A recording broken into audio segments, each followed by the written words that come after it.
ನಮಸ್ಕಾರನವ್ವ, ಚೆನ್ನಾಗಿದ್ದೀರಾ? ಹಾ ಚೆನ್ನಾಗಿದ್ದೀನಿ ಅಣ್ಣ, ನೀವ್ ಚೆನ್ನಾಗಿದ್ದೀರಾ ಅಣ್ಣ? ಚೆನ್ನಾಗಿದ್ದೀನಿ ತಾಯಿ. ಎಲ್ಲಿಂದ ಫೋನ್ ಮಾಡ್ತಿರೋದು? ಬ್ಯಾಂಗ್ಳೂರಿಂದ ಮಾಡ್ತಾ ಇದ್ದೀನಿ ಅಣ್ಣ. ಬೆಂಗಳೂರು. ಹಾ ಅಣ್ಣ, ಏನು ಮಾಡ್ಕೊಂಡಿರೋದು? ನಾನು ಒಂದು ಪ್ರೈವೇಟ್ ಕಂಪ್ನಿಯಲ್ಲಿ ಕಲೆಕ್ಷನ್ ಡಿಪಾರ್ಟ್ಮೆಂಟ್ ಅಲ್ಲಿ ವರ್ಕ್ ಮಾಡ್ತಿರೋದಣ್ಣ. ಕಾರ್ಯಕ್ರಮ ಯಾವಾಗ್ಲಿಂದ ನೋಡ್ತಿದ್ದೀರಿ? ಆಯ್ತಣ್ಣ, ಸುಮಾರು 2 years ಇಂದ ನೋಡ್ತಾ ಇದ್ದೀನಿ. 2 ವರ್ಷದಿಂದ ನೋಡ್ತಿದ್ದೀರಾ? ಹಾ ಅಣ್ಣ. ಒಳ್ಳೇದಾಗ್ಲವ. ಎಷ್ಟು ವಯಸ್ಸು ನಿಮಗೆ? ನನ್ಗೆ 32 ಅಣ್ಣ ಇವಾಗ. 32 ವರ್ಷ. ಹಾ ಅಣ್ಣ. ಹೇಳುವ, ಏನಾದರೂ ಹಂಚ್ಕೊಳ್ಳೋದಿತ್ತಾ? ತುಂಬಾ ಹಂಚ್ಕೊಳ್ಳೋದಿದೆ ಅಣ್ಣ ನಿನ್ ಜೊತೆ. ಕೇಳೋದಕ್ಕೆ ಯಾರು ಇಲ್ಲ ಅಣ್ಣ. ಅಳಬೇಡ ಆಯ್ತು, ತೊಂದರೆ ಇಲ್ಲ, ಮಾತಾಡುವ. ಊಟ ಮಾಡಿದ್ರಾ? ಇಲ್ಲ ಅಣ್ಣ, ಇವಾಗ ಲಾಗೌಟ್ ಮಾಡ್ಬಿಟ್ಟೆ. ವರ್ಕ್ ಫ್ರಮ್ ಹೋಮ್ ಇರೋದು ಆಕ್ಚುಲಿ ನನ್ಗೆ. ಓಕೆ, ಮನೆಯಿಂದಲೇ ವರ್ಕ್ ಮಾಡ್ತಿರೋದಾ? ಹಾ ಅಣ್ಣ. ಅಡಿಗೆ ಮಾಡಿಲ್ವಾ ಇನ್ನೂವಾ? ಇಲ್ಲ ಅಣ್ಣ, ಇವಾಗ ಮಾಡ್ಬೇಕು. ಅಯ್ಯೋ ದೇವ್ರೆ, 8:30 ಆಯ್ತಲ್ವಾ? ಆಮೇಲೆ ಲೇಟ್ ಆಗಿ ಮಾಡೋದಣ್ಣ, ನಾನು ಸ್ವಲ್ಪ ಕೆಲಸ ಓಕೆ. ಅಂದ್ರೆ ಯಾವಾಗ್ಲಿಂದ ವರ್ಕ್ ಫ್ರಮ್ ಹೋಮ್ ಮಾಡ್ತಿರೋದು? 2 year ಆಯ್ತಣ್ಣ ನಂದು ವರ್ಕ್ ಫ್ರಮ್ ಹೋಮ್ ಮಾಡ್ತಾ ಇರೋದು. 2 ವರ್ಷದಿಂದ ಮನೆಯಿಂದಲೇ ಕೆಲಸ ಮಾಡ್ತೀರಾ? ಹಾ ಅಣ್ಣ. ಮತ್ ನೀವು ಬಿಸಿಲು ನೋಡೋದು ಯಾವಾಗ ಮತ್ತೆ? ಸ್ವಲ್ಪ ಆಚೆ ಹೋಗ್ಬಿಟ್ಟು ಬರೋದಣ್ಣ. ಆಯ್ತು, ಹೇಳುವ. ಏನಕ್ಕೆ ಬೇಜಾರಲ್ಲಿದ್ದೀರಿ? ನಾನು ವರ್ಕ್ ಮಾಡ್ತಾ ಇದ್ದೇನೆ, ಯಾರು ಸಪೋರ್ಟ್ ಇಲ್ಲ ಅಣ್ಣ ನನ್ಗೆ. ಯಾರು ನಂದು ಅಂತ ಯಾರು ಅನ್ಕೊಳ್ಳೋದೇ ಇಲ್ಲ ಅಣ್ಣ ನನ್ಗೆ. 2 ಮಕ್ಳಿದೆ, ಗಂಡ ಕುಡಿತಾನೆ, ತುಂಬಾ ಟಾರ್ಚರ್ ಕೊಡ್ತಾನಣ್ಣ. ಯಾರಿಗೆ ಹೇಳಿದ್ರು ಯಾರು ರೆಸ್ಪಾಂಡ್ ಮಾಡಲ್ಲ ಅಣ್ಣ. ಎಷ್ಟು ಕಂಪ್ಲೇಂಟ್ ಕೊಟ್ವಿ, ಪೊಲೀಸ್ ಸ್ಟೇಷನ್ಗೆ ಹೋದ್ವಿ, ಪೊಲೀಸ್ ಸ್ಟೇಷನ್ಗೂ ಕುಡ್ಕೊಂಡ್ ಬರ್ತಾನಣ್ಣ. ಮದುವೆ ಆಗಿ ಎಷ್ಟು ವರ್ಷ ಆಯ್ತವ? 15 years ಆಯ್ತಣ್ಣ. 15 years ಇಂದ ಇದೆ ಗೋಳು ಅಣ್ಣ. ಅಮ್ಮ ಅಪ್ಪನು ಯಾರು ಕೇಳಲ್ಲ, ಅಣ್ಣ ತಮ್ಮನು ಯಾರು ಕೇಳಲ್ಲ. ಅಂದ್ರೆ ಅಪ್ಪ ಅಮ್ಮ ನೋಡಿ ಮದುವೆ ಮಾಡಿದ್ದ? ಅಣ್ಣ, ಅಪ್ಪ ಅಮ್ಮ ನೋಡೇ ಮದ್ವೆ ಮಾಡಿರೋದು. ನೀವೇನು ಓದಿದ್ದೀರಾ? ನಾನು ಸೆಕೆಂಡ್ PUC ಆಗಿದ್ದಣ್ಣ. ಬಟ್ ನೀವು ಮೂಲತಃ ಬೆಂಗಳೂರವರಲ್ಲ? ಇಲ್ಲ ಅಣ್ಣ. ಓಕೆ, ಅಂದ್ರೆ ಮದುವೆ ಆದ ಸಮಯದಿಂದಲೂ ಗಂಡನೊಂದಿಗೆ ಬೆಂಗಳೂರಲ್ಲೇ ಇರೋದಾ? ಬೆಂಗಳೂರಲ್ಲಿ ಇಲ್ಲ ಅಣ್ಣ, ನಾವಿದ್ದು ಮುಂಬೈಲಿ ಇದ್ವಿ ಫಸ್ಟ್. ಅಲ್ಲಿ ಚೆನ್ನಾಗಿ ವರ್ಕ್ ಇಲ್ಲ ಏನಿಲ್ಲ ಅಂತ ನಂಗೆ ಮೈದ್ನ ಹೆಂಡತಿ ಎಲ್ಲ ಜಗಳ ಮಾಡ್ತಾ ಇದ್ರು. ಊರಿಗೆ ಕರ್ಕೊಂಬಂದ್ಬಿಟ್ಟು ಅವಾಗ ಫಸ್ಟ್ ಸರಿ ಗೊತ್ತಾಗ್ಲಿಲ್ಲ. ಮುಂಬೈಲಿ ಇದ್ವಣ್ಣ ಮೊದ್ಲು. ಆಮೇಲೆ ಅಲ್ಲಿ ಮೈದ್ನ ಹೆಂಡತಿ ಜಗಳ ಮಾಡ್ತಾ ಇದ್ರು. ಏನಕ್ಕೆ? ಅದೇ ನನ್ನ ಕರ್ಕೊಂಡು ಹೋಗ್ಬಾರ್ದು, ಇಟ್ಕೋಬಾರ್ದು ಅಲ್ಲಿ ಅಂತ. ಅಂದ್ರೆ ಮುಂಬೈಲಿ ಇಟ್ಕೊಳ್ಬಾರ್ದು ಅಂತ? ಎಲ್ಲಿ ಇಟ್ಕೊಳ್ಬೇಕು ಅಂತ?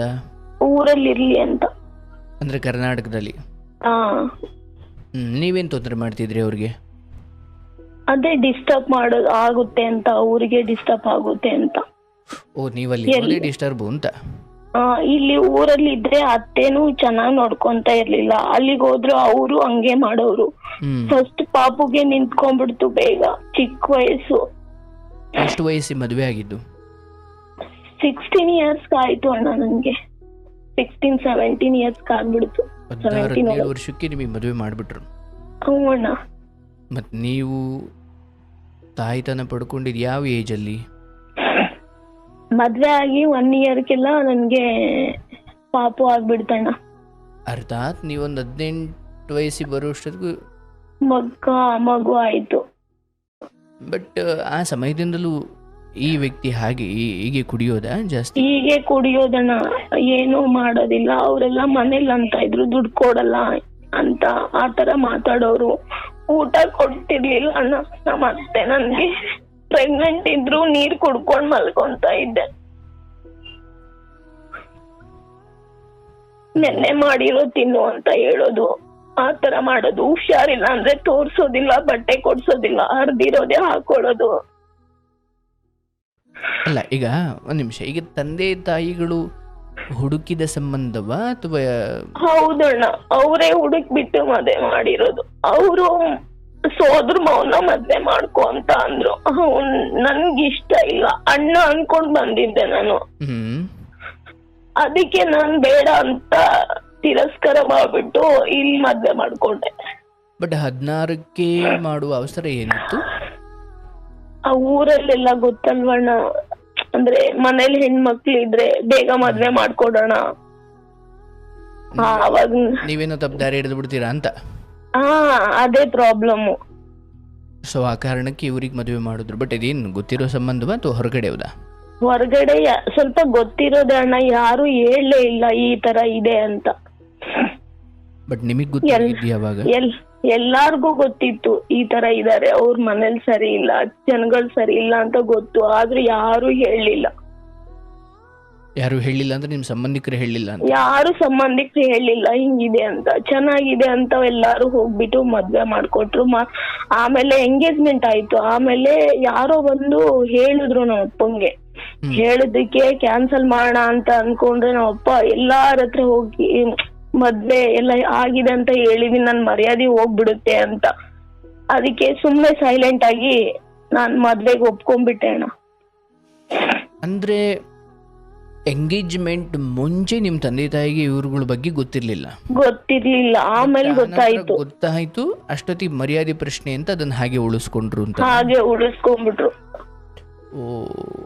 Okay okay. ಸೊ ಮದುವೆ ಆಯಿತು. ಬಟ್ ಅದಾದ ಮರುಕ್ಷಣದಿಂದಲೇ ನಿಮ್ಮ ಕುರಿತಾಗಿ ಇದೇ ವರ್ತನೆನಾ? ಇದೇ ವರ್ತನೆ. ನಿಮ್ಮ ಅತ್ತೆ ಅವ್ರಿಗೆ ನಿಮ್ಮ ಕುರಿತು ಏನ್ ಕೋಪ? ಗೊತ್ತಿಲ್ಲ ಅಣ್ಣ, ಅದೇನ್ ಕೋಪನೋ ಏನೋ. ಕೇಳಿದ್ರೆ ಯಾರಿಗಾದ್ರು ಆಚೆ ಕೇಳಿದ್ರೆ ಮಾಟ ಮಂತ್ರ ಮಾಡಿಸ್ಬಿಟ್ಟಿದಾರೆ ಅವ್ರಿಗೆ. ನಮ್ಮ ಇದನ್ನ ಹೆಂಡತಿ ಆ ತರ ನನ್ಗೆಲ್ಲ ನಂಬಿಕೆನೆ ಇಲ್ಲ ಅಣ್ಣ ಅದ್ರ ಮೇಲೆ. ಇವ್ರೇ ಬೇಕು ಅಂತ ಮಾಡ್ತಾರೆ ನಮ್ಮನ್ನ ಅಂತ. ಇವ್ರು ದುಡಿಯಲ್ವಲ್ಲ, ದುಡ್ಡು ಕೊಡಲ್ವಲ್ಲ, ಅದಕ್ಕೆ ಹೆಂಗ್ ಮಾಡ್ತಾರೆ ಅಂತ ನನ್ಗ ಅನ್ಸುತ್ತೆ. ಯಾರು ದುಡ್ಡು ಕೊಡಲ್ಲ? ನಮ್ಮ ಮನೆಯವರು ದುಡಿಯೋಲ್ವಲ್ಲ, ದುಡ್ಡು ಗಿಡ್ ಕೊಡಲ್ವಲ್ಲ, ಅದಕ್ಕೆ ಹೆಂಗ್ ಮಾಡ್ತಾರೇನೋ ಅಂತ ಅನ್ಸುತ್ತೆ ನನ್ಗೆ. Okay okay. 2 ಮಕ್ಳಿದೆ, ಕಟ್ಕೊಂಡು ಹೆಂಗ್ ಬೆಂಗಳೂರಲ್ಲಿ ಜೀವನ ಮಾಡ್ತಿದ್ದಾಳೆ ಅಂತ ಒಂಚೂರು ಯೋಚನೆ ಮಾಡಲ್ಲ ಅಣ್ಣ. ಊರಿಗೆ ಹೋದ್ರೆ ಮನೆಯಲ್ಲೇ ಕರ್ಕೊಂಡ್ಲಿಲ್ಲ ಅಣ್ಣ ಅವ್ರು. ರೀಸೆಂಟ್ ಆಗಿ ಊರಿಗೆ ಹೋಗಿದ್ವಿ. ಊರಿಗೆ ಹೋದ್ರೆ ಮನೆಯಲ್ಲೇ ಕರ್ಕೊಂಡ್ಲಿಲ್ಲ ಅಣ್ಣ ಅವ್ರು ನಮ್ಗೆ. ಊಟ ಮಾಡ್ತಿದ್ರು, ಡೋರ್ ಹಾಕೊಂಡ್ಬಿಟ್ರಣ್ಣ. ನಾನು ನನ್ ಮಕ್ಳು ಹೋಗ್ತಾ ಇದ್ರೆ ಡೋರ್ ಹಾಕೊಂಡ್ಬಿಟ್ರು. ತುಂಬಾ ನೋವಾಗುತ್ತಣ್ಣ ಎಲ್ಲಾ ನೆನ್ಸ್ಕೊಂಡ್ರೆ. ಯಾವ ಹೆಣ್ಣಿಗೂ ಬರ್ಬಾರ್ದು ಇಂತ ಪರಿಸ್ಥಿತಿ. ಅಟ್ಲೀಸ್ಟ್ ತಂದೆ ತಾಯಿ ಕಡೆ ಆದ್ರೂ ಸಪೋರ್ಟ್ ಇರ್ಬೇಕು, ಇಲ್ಲ ಗಂಡನ ಮನೆ ಕಡೆ ಆದ್ರೂ ಸಪೋರ್ಟ್ ಇರ್ಬೇಕು. ಈ ಮನುಷ್ಯ ನೋಡಿದ್ರೆ ಇಲ್ಲಿ ಬದುಕಕ್ ಬಿಡಲ್ಲ.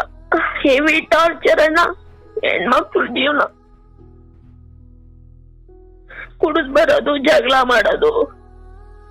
ಮಕ್ಳು ದೊಡ್ಡವಾಗಿದಾವೆ, ಏನಾದ್ರೂ ಹೆಚ್ಚು ಕಮ್ಮಿ ಗಿರಿಯಕ್ ಹೋದ್ರೆ ಏನಾದ್ರೂ ಮಾಡ್ಕೊಂಡ್ಬಿಡ್ತವೆ. ಅದು ಕೂಡ ಯೋಚನೆ ಮಾಡಲ್ಲ. ಎಷ್ಟೋ ಸರಿ ಪೊಲೀಸ್ ಕಂಪ್ಲೇಂಟ್ ಕೊಟ್ವಿ, ಎಲ್ಲ ಆಯ್ತು. ಆಡುಗೋಡಿ ಪೊಲೀಸ್ ಸ್ಟೇಷನ್ ಹತ್ರ ಹೋದ್ವಿ. ಇನ್ನೊಂದ್ ನೆಕ್ಸ್ಟ್ ಟೈಮ್ ಈ ತರ ಮಾಡಿದ್ರೆ ಅಂದ್ರೆ ಡಿವೋರ್ಸ್ ಕೊಡ್ತಾರೆ ಅಂತ ಹೇಳಿದ್ರು. ನೆಕ್ಸ್ಟ್ ಟೈಮ್ ಹೋದಾಗ ಅವ್ರು ಹೇಳಿದ್ರು ಇವ್ರನ್ನ ಕುಡ್ಕೊಂಡು ಅವ್ರಿಗೆ ಪೊಲೀಸರಿಗೆ ಜಗಳ ಮಾಡೋ ತರ ಬಂದ್ಬಿಟ್ರು ಅಲ್ಲಿ. ಫುಲ್ಲು ನೆಮ್ಮದಿನೇ ಹಾಳು ಮಾಡ್ಬಿಟ್ಟಿದ್ದಾನೆ ಈ ಮನುಷ್ಯ ಅಣ್ಣ. ಬದುಕೋದೇ ಬೇಡ ಅಂದ್ರೆ 2 ಮಕ್ಳಿದೆ, ಒಳ್ಳೆ ಸ್ಕೂಲಿಗೆ ಹಾಕಿದೀನಿ, ದುಡಿತಾ ಇದ್ದೀನಿ. ದೇವ್ರು ಏನೂ ಕಡಿಮೆ ಇಟ್ಟಿಲ್ಲ ಅಣ್ಣ ನನ್ಗೆ. ಮನುಷ್ಯರಿದಾರಲ್ವಾ, ತುಂಬಾ ತೊಂದ್ರೆ ಕೊಡ್ತಾರೆ ಅಣ್ಣ. ಎಲ್ಲಾದ್ರೂ ದೂರ ಹೋಗ್ ಬದುಕೋಣ ಅಂದ್ರೆ ಎಲ್ಲೂ ಬದುಕಕ್ ಬಿಡಲ್ಲ. ನಿನ್ನ ಸಾಯಿಸ್ತೀನಿ ಹಂಗೆ ಹಿಂಗೆಲ್ಲ ಅಂತಾನಣ್ಣ.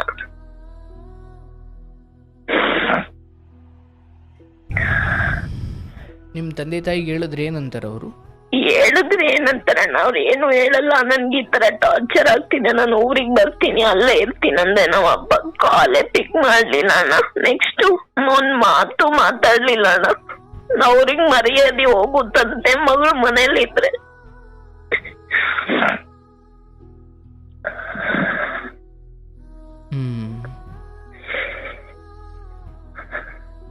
ನಂದೇನ್ ತಪ್ಪಣ್ಣ ಇದ್ರಲ್ಲಿ?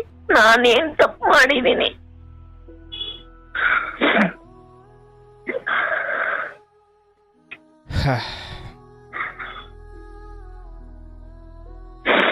ಅಂದ್ರೆ ಈಗ ಸಮಸ್ಯೆ ಗಂಡಂದೊಬ್ಬರದು ಅಥವಾ ಅತ್ತೆದು? ಗಂಡಂದು ಅತ್ತೆದು ಎಲ್ಲಾರ್ದು ಅಣ್ಣ. ಅವ್ರು ಹೋದ್ರೆ ಅಲ್ಲಿ ಬರ್ಬೇಡ ಅಂತಾನೆ, ಇವ್ ನೋಡಿದ್ರೆ ಇಲ್ಲಿ ಟಾರ್ಚರ್ ಕೊಡ್ತಾನೆ. ಎಲ್ಲೂ ಹೋಗೋದಣ್ಣ ನಾನು. ಟಾರ್ಚರ್ ಅಂದ್ರೆ ಯಾವ ಥರ? ಕುಡಿಯೋದು, ಬಂದ್ ಹೊಡಿಯೋದು, ಟಾರ್ಚರ್ ಕೊಡೋದು, ಮೆಂಟಲಿ ಫಿಸಿಕಲಿ ಟಾರ್ಚರ್ ಕೊಡ್ತಾನಣ್ಣ. ತುಂಬಾ ಟಾರ್ಚರ್ ಕೊಡ್ತಾನೆ. ಏನು ಕೆಲ್ಸಕ್ಕೆ ಹೋಗ್ತಾರ ಆತ?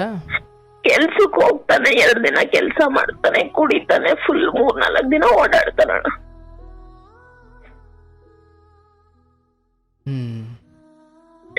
ಯಾರತ್ರ ಹೇಳ್ಕೊಳೋದು? ಯಾರತ್ರ ಆದ್ರೂ ಹೇಳ್ಕೊಂಡ್ರೆ ತಪ್ಪ ತಿಳ್ಕೊಂಡ್ಬಿಡ್ತಾರಂತ ಒಳಗಡೆನೆ ನುಗ್ತೀನಣ್ಣ.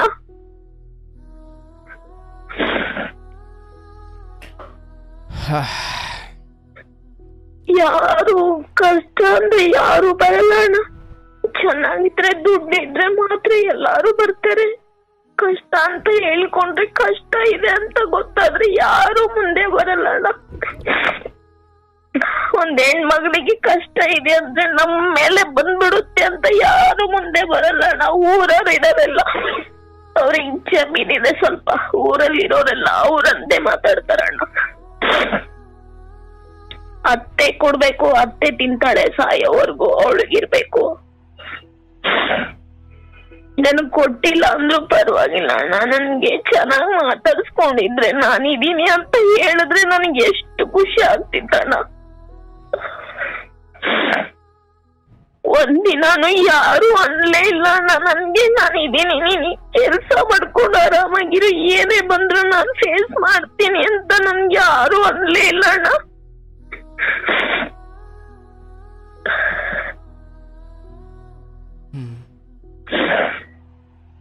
ಯಾರಾದ್ರೂ ಫ್ರೆಂಡ್ಶಿಪ್ ಮಾಡಿದ್ರೆ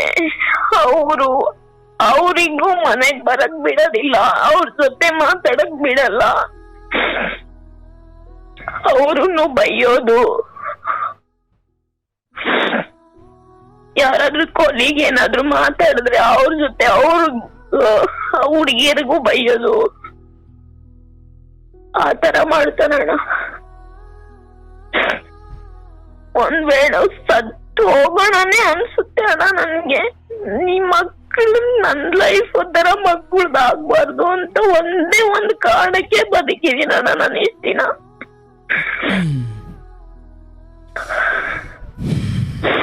ಈ ತರ ನಾನು ಒಂದೇ ರಿಕ್ವೆಸ್ಟ್ ಅಣ್ಣ ಎಲ್ಲಾ ತಂದೆ ತಾಯಿಗೆ, ಹೆಣ್ಮಕ್ಳು, ಏನ್ ಗಂಡ ಬಿಟ್ಟಿದಾನಂದ್ರೆ ಏನ್ ಮರ್ಯಾದೆ ಹೋಗ್ಬಿಡುತ್ತಣ್ಣ. ಏನ್ ಚೆನ್ನಾಗಿಲ್ಲ, ಮರ್ಯಾದೆ ಬಂದಿದ್ದಾಳೆ ಮನೆಗಂದ್ರೆ ಮುಗ್ದೋಗಿರೋದಲ್ವಾ.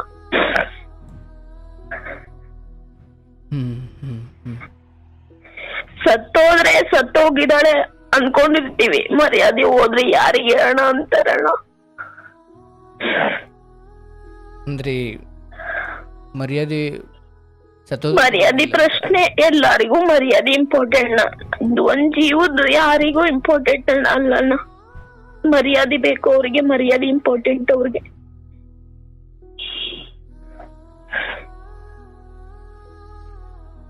ಅಲ್ಲ, ಈ ತಂದೆ ತಾಯಿಗಳು ಒಂಚೂರು ಬೆಂಬಲಕ್ಕೆ ನಿಂತಿದ್ರೆ ಇದೆಲ್ಲ ಆಗ್ತಿರ್ಲಿಲ್ಲ ಅನ್ಸುತ್ತೆ. ಅಣ್ಣ ಅದೇ ಮೇನ್ ತಪ್ಪು ಅಣ್ಣ.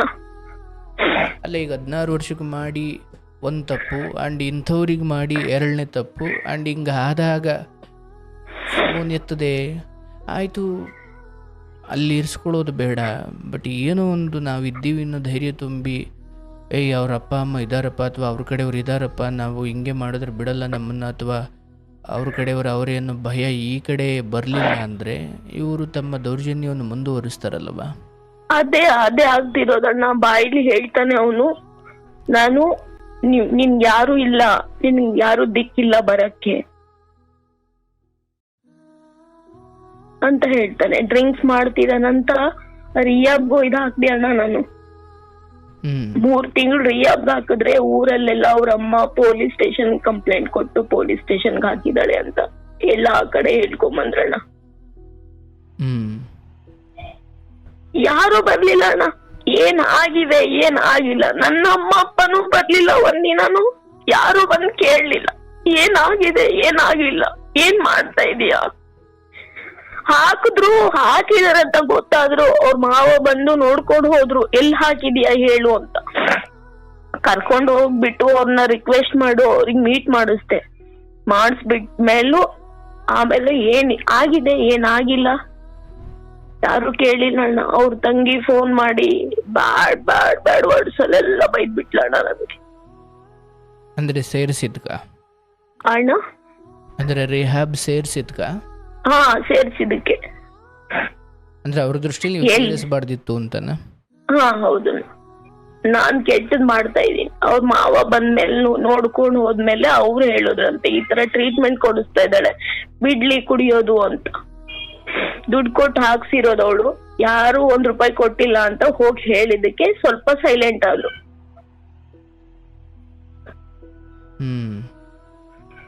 ಇಂತ ಜನಗಳು ಇರ್ತಾರಣ್ಣ. ಅಂದ್ರೆ 15 ವರ್ಷದಿಂದ ನೋಡಿದ್ದೀರಾ ಈ ಬದುಕನ್ನು ನೀವು? ಓ, 15 ವರ್ಷ ಕಂಪ್ಲೀಟ್ ಆಯ್ತು, 16ನೇ ವರ್ಷ ಸ್ಟಾರ್ಟ್ ಅಣ್ಣ. ಇವಾಗ 2010 ನಲ್ಲಿ ಮ್ಯಾರೇಜ್ ಆಗಿರೋದು. ದೊಡ್ಡ ಮಗ ಬಂದು 8th ಇವಾಗ. ಬಟ್ ಆ ಮಗು ಗೊತ್ತಾಗುತ್ತೆ ಇದೆಲ್ಲ? ಗೊತ್ತಾಗುತ್ತಣ್ಣ. ನನ್ಗೆ ಹೊಡಿತಾ ಇದ್ರೆ ಅವನು ಒಂದ್ಸರಿ ಹೊಡೆದಿದ್ದಾನೆ, ವಾಪಸ್ ಅವ್ರ ಅಪ್ಪನ್ಗೆ ಹೊಡೆದಿದ್ದಾನೆ. ನನ್ನ ಹೊಡಿತಾ ಇದ್ರು, ನಾನ್ ಬಿಡು ಅಂತ ಕಾಲ್ ಬಿದ್ರು ಬಿಡ್ತಾ ಇಲ್ಲ ಅಂದ್ಮೇಲೆ ಹೊಡಿಯಕ್ ಹೋಗಿ ಹೊಡೆದೇ ಬಿಟ್ಟ. ನಾಳೆ ಏನಾದ್ರು ಆದ್ರೆ ಮತ್ತೆ ಅವ್ರನ್ನೇ ಪ್ರಾಬ್ಲಮ್, ಮಕ್ಕಳನ್ನೇ ಪ್ರಾಬ್ಲಮ್ ಅಣ್ಣ. ಏನಾದ್ರು ಆದ್ರೆ ಅಂದ್ರೆ ಎಲ್ಲಾದ್ರೂ ಹತ್ತಿದ್ರೆ ಇಲ್ಲ, ಅವನಿಗೆ ಹತ್ಲಿ ಇಲ್ಲ, ಇವ್ರಿಗೆ ಮಕ್ಳಿಗೆ ಹತ್ಲಿ, ಏನಾದ್ರು ಯಾರು ಇರಲ್ಲ ಮನೆಯಲ್ಲಿ, ಮಕ್ಳಿದ್ರೆ ಮಕ್ಳಿಗೆ ಟಾರ್ಚರ್ ಕೊಡ್ತಾನೆ ಕುಡಿದ್ಬಿಟ್ಟು ಬಂದು. ಸ್ಟೇಷನ್ ಅಲ್ಲಿ ಏನಾಯ್ತು ಅಂತಿಮವಾಗಿ? ಸ್ಟೇಷನ್ ಅಲ್ಲಿ ಏನಾಗುತ್ತಣ್ಣ, ಅವ್ರು ಹೇಳಿದ್ರು ಸ್ಕೂಲ್ ಚೇಂಜ್ ಮಾಡ್ಬಿಟ್ಟು ಅವನಿಗೆ ಎಲ್ಲೂ ಗೊತ್ತಿರ್ಲಾರ ಕಡೆ ಹೋಗಮ್ಮ, ನಿನ್ ಮನೆ ಮಾಡ್ಕೊಂಡಿರು ಅಂತ ಹೇಳ್ಬಿಟ್ಕೊಂಡು. 1 ದಿನ ಹೇಳ್ತಾರೆ, 2 ದಿನ ಹೇಳ್ತಾರೆ, ಇಲ್ಲ ಡಿವೋರ್ಸ್ ತಗೊಂಡ್ಬಿಡು ಅಂತ ಹೇಳಿದ್ರು.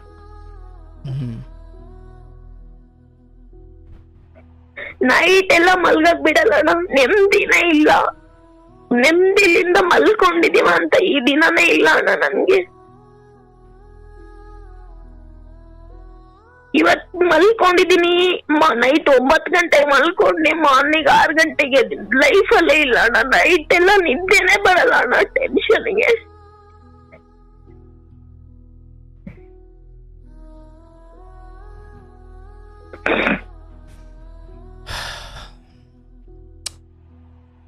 ತುಂಬಾ ಟಾರ್ಚರ್ ಅಣ್ಣ. ನಾನ್ ವೆಜ್ ಎಲ್ಲ ತಿನ್ನಲ್ಲ ನಾವು, ತುಂಬಾ ಸೆನ್ಸಿಟಿವ್ ನಾವು. ನೀರ್ ಕುಡಿಯಕ್ಕೂ ಒಂಚೂರು ನೋಡ್ಕೊಂಡ್ ಕುಡಿಯೋಂತ ಜನಗಳು ನಾವು. ನಾನ್ ವೆಜ್ ಎಲ್ಲ ತಗೊಂಬಂದು ಮಾಡು ಅಂತ ಅಣ್ಣ. ಅವ್ನ್ಗೆ ಹೆಂಗಿರ್ಬೇಡ ಅಣ್ಣ ಹೇಳಣ್ಣ.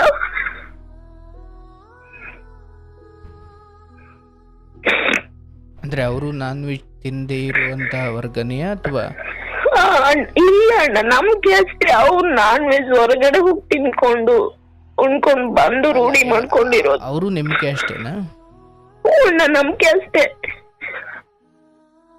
ಬಟ್ ಈಗ ಮನೆಗ್ ತರೋದ್ ರೂಢಿ ಇತ್ತೀಚಿಗಾಗಿದ್ದ? ಇಲ್ಲ ಅಣ್ಣ, ಮದ್ವೆ ಆದ್ಮೇಲೆ ನಂಗೆ ಗೊತ್ತಿರ್ಲಿಲ್ಲ ಅಣ್ಣ, ಕುಡಿಯೋದೇ ಗೊತ್ತಿರ್ಲಿಲ್ಲ. ಬಚ್ಚಿಟ್ಟು ನನ್ಗೊಂದಿನ ಫುಲ್ ಕುಡ್ಕೊಂಡ್ ಬಂದಾಗ ಗೊತ್ತಾಯ್ತಣ್ಣ. ತೂರಾಡ್ಕೊಂಡ್ ಬಂದಾಗ ಗೊತ್ತಾಗಿದ್ದು. ಅವ್ರಮ್ಮ ಅವಾಯ್ಡ್ ಮಾಡ್ಕೊಂಡೇ ಬಂದಿದ್ದಾಳೆ, ಮದ್ವೆ ಯಾರು ಆಗಲ್ಲ ನಿನ್ಗೆ ಅಂತ ಹೇಳ್ಕೊಂಡು. ಅವಾಯ್ಡ್ ಮಾಡ್ಕೊಂಡ್ ಬಂದು ಆದ್ಮೇಲೆ ನನ್ಗೆ ಮನೆಯಿಂದ ಆಚೆ ಕರ್ಕೊಂಡ್ ಬಂದ್ಮೇಲೆ ಸಿಟಿ ಸೈಡು ಆವಾಗ ಗೊತ್ತಾಯ್ತು ಇವ್ರು ಇಂಥವ್ರು ಅಂತ. ಅಡ್ಗೆ ಮಾಡಿದ್ರು ಊಟ ಮಾಡ್ತಿರ್ಲಿಲ್ಲ, ಹೊಡಿಯೋದು ಬಡಿಯೋದು, ತುಂಬಾ ಟಾರ್ಚರ್ ಅಣ್ಣ. ನಾನ್ ವೆಜ್ ಅಡ್ಗೆ ಮಾಡ್ತಿದ್ರಾ? ಇಲ್ಲ ಅಣ್ಣ, ನನ್ ಮುಟ್ಟೋದಕ್ಕೂ ಅಸಹ್ಯ ಅಣ್ಣ. ನನ್ಗೆ ಹೆಂಗ್ ಮಾಡ್ಲಿ ಅಣ್ಣ ಅದನ್ನ? ಬೇಕಿದ್ರೆ ಓಡಿ ನಿಜ ನನ್ ಮಾಡಲ್ಲ ಅಂತ ಹೇಳ್ಬಿಡ್ತಾ ಇದ್, ಮುಟ್ಟೋದು ಇಲ್ಲ ಅಂತ ಹೇಳ್ಬಿಡ್ತಾ ಇದ್.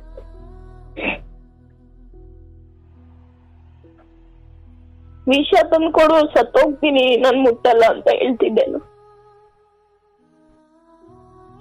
ಯಾರ್ಯಾರಿಗೋ ಮನೆ ಕರ್ಕೊಂಡ್ ಬರೋಣ, ಅಡಿಗೆ ಮಾಡಾಕು ಅಂತ ಹೇಳೋಣ. ಏನೇನೋ ಪ್ರಾಬ್ಲಮ್ಸು, ಅವರೆಲ್ಲ ಸರಿನೇ ಇರಲ್ಲ ಜನಗಳು. ಅಂತ ಗಳಿಗೆನೂ ನೋಡಿದ್ದೀರಾ? ಎಲ್ಲಾ ಗಳಿಗೆ ಹೋಗ್ಬಿಟ್ಟಿದೀನಿ ಅಣ್ಣ. ನನ್ ಫ್ರೆಂಡ್ ಒಬ್ಳು ಪಕ್ಕದ ಮನೆಯಲ್ಲೇ ಇದ್ಲು. ಆಕ್ಚುಲಿ ಅಲ್ಲಿ ಮನೆಗೆ ಹೋದ್ಮೇಲೆ ಪರಿಚಯ ಆಗಿದ್ಲು ಅವಳು. ಅವಳು ಆದ್ಮೇಲೆ ಇವನು ಮಿಸ್ಬಿಹೇವ್ ಮಾಡ್ತಾ ಇದ್ದಿದ್ದಕ್ಕೆ ನನ್ ಫೋನ್ ಮಾಡಿ ಕರ್ದಿದ್ದಕ್ಕೆ ಆವತ್ತು ಬಚಾವಣ್ಣ.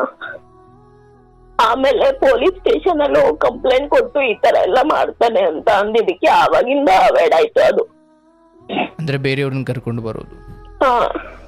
ಬಟ್ ಬೇರೆಯವ್ರು ಬಂದಾಗ ಅವ್ರು ಮಿಸ್ಬಿಹೇವ್ ಮಾಡ್ಬೇಕಾದ್ರೆ ನಿಮ್ಮ ಗಂಡ ಕೇಳ್ತಿರ್ಲಿಲ್ವಾ? ಅಣ್ಣ ಫುಲ್ ಟೈಟು, ಏನು ಮಾತಾಡಕ್ ಆಗಲ್ಲ. ಮಲ್ಕೊಂಡೆ ಇರ್ತಾ ಇದ್ದ, ತೂರಾಡ್ಕೊಂಡು ಕುಡಿಸ್ಕೊಂಡೆ ಬರ್ತಾ ಇದ್ರು.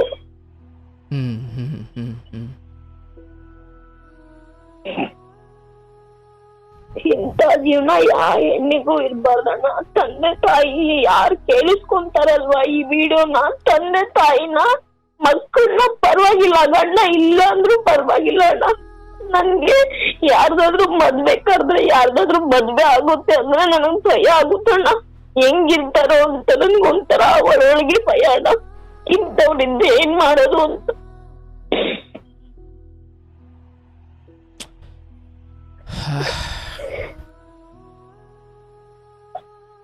ತಂದೆ ತಾಯಿಗಳಿಗೆ ಈ ಮೂಲಕ ಏನ್ ಹೇಳ್ತೀರಿ ನೀವು? ನಾನ್ ಕೈ ಮುಗಿದ್ ಕೇಳ್ಕೊಳ್ಳೋದು, ಮಕ್ಕಳನ್ನ ಹೆತ್ತೀರ ಅಂದ್ರೆ ನೋಡ್ಕೊಳ್ಳೋ ಶಕ್ತಿನ ಇಟ್ಕೊಳ್ಳಿ ನೀವು ಅಂತ ಹೇಳಕ್ ಇಷ್ಟಪಡ್ತೀನಣ್ಣ. ಪರವಾಗಿಲ್ಲ, ಯಾರು ಏನ್ ಅನ್ಕೋತಾರೋ ಅದು ಬೇಡ ನಿಮ್ಗೆ. ಯಾರು ಏನಾದ್ರೂ ಅನ್ಕೊಳ್ಳಿ, ಕಡಿಮೆ ಬಿದ್ರೆ ಯಾರು ಕೊಡಲ್ಲ. ಮಕ್ಕಳನ್ನ ಚೆನ್ನಾಗ್ ನೋಡ್ಕೊಳ್ಳಿ. ಮಕ್ಕಳು ನೊಂದ್ಕೊಂಡ್ರೆ, ಕಷ್ಟ ಆದ್ರೆ, ಸತ್ತು ಹೋದ್ರೆ ಮತ್ತೆ ಬರಲ್ಲ ಅಣ್ಣ ಜೀವಗಳು. ಅದರಲ್ಲೂ ಹೆಣ್ಣು ಮಕ್ಕಳ ವಿಚಾರ, ಹೆಣ್ಣು ಮಕ್ಳು ವಿಚಾರದಲ್ಲಿ ತುಂಬಾ ಸೆನ್ಸಿಟಿವ್. ಮದ್ವೆ ಮಾಡ್ಬೇಕಾದ್ರೆ ತುಂಬಾ ನೋಡ್ಕೊಂಡ್ ಕೊಡ್ಬೇಕಣ್ಣ.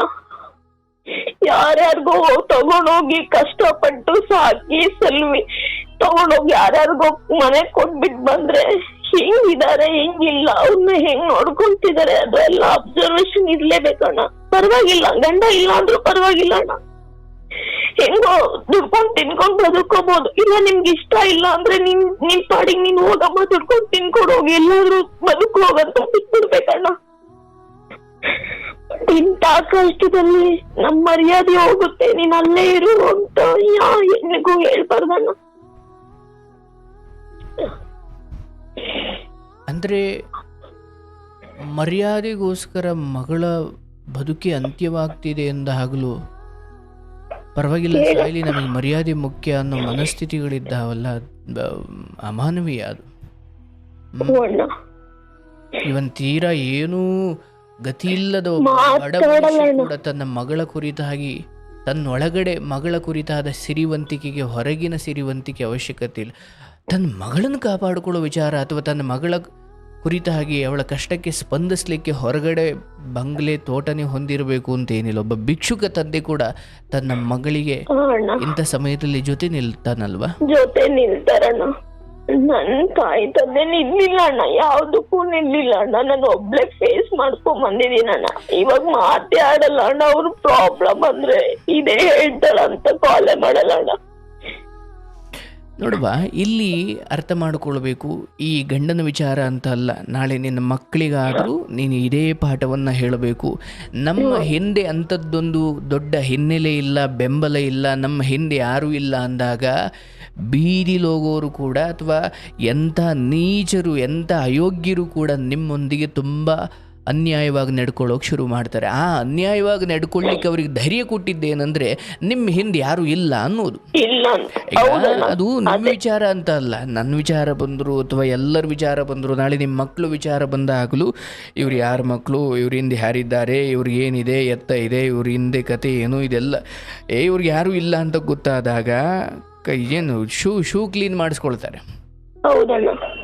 ಅಂದರೆ ಇದೊಂದು ಸೈಕಾಲಜಿ. ಈಗ ನಿಮ್ಮ ಗಂಡನಿಗೆ ಈ ಮಟ್ಟಿಗೆ ದೌರ್ಜನ್ಯದ ಮನಸ್ಥಿತಿ ಬರಲಿಕ್ಕೆ ಬಹಳ ಆತನಿಗೆ ಧೈರ್ಯ ಕೊಟ್ಟಿದ್ದು, ಪ್ರಚೋದನೆ ಮಾಡಿದ್ದು, ನಿನಗೆ ಏನು ಮಾಡಿದ್ರು, ನಿನ್ನನ್ನು ಹೆಂಗೆ ನಡೆಸ್ಕೊಂಡ್ರು, ನಿನಗೆ ಏನು ದೌರ್ಜನ್ಯ ಮಾಡಿದ್ರು, ನಿನ್ನ ದೌರ್ಜನ್ಯದ ಕುರಿತು ಪ್ರಶ್ನೆ ಮಾಡಲಿಕ್ಕೆ ನಿನ್ನ ಹಿಂದೆ ಯಾರೂ ಇಲ್ಲ, ಯಾರೂ ಬರಲ್ಲ, ನಿಮ್ಮ ತಂದೆ ತಾಯಿ ಮರ್ಯಾದೆಗೆ ಅಂಜಿ ಅವ್ರ ಈ ಕಡೆ ಕಾಲು ಇಡಲ್ಲ ಅನ್ನೋದೊಂದು ದೊಡ್ಡ ಧೈರ್ಯ.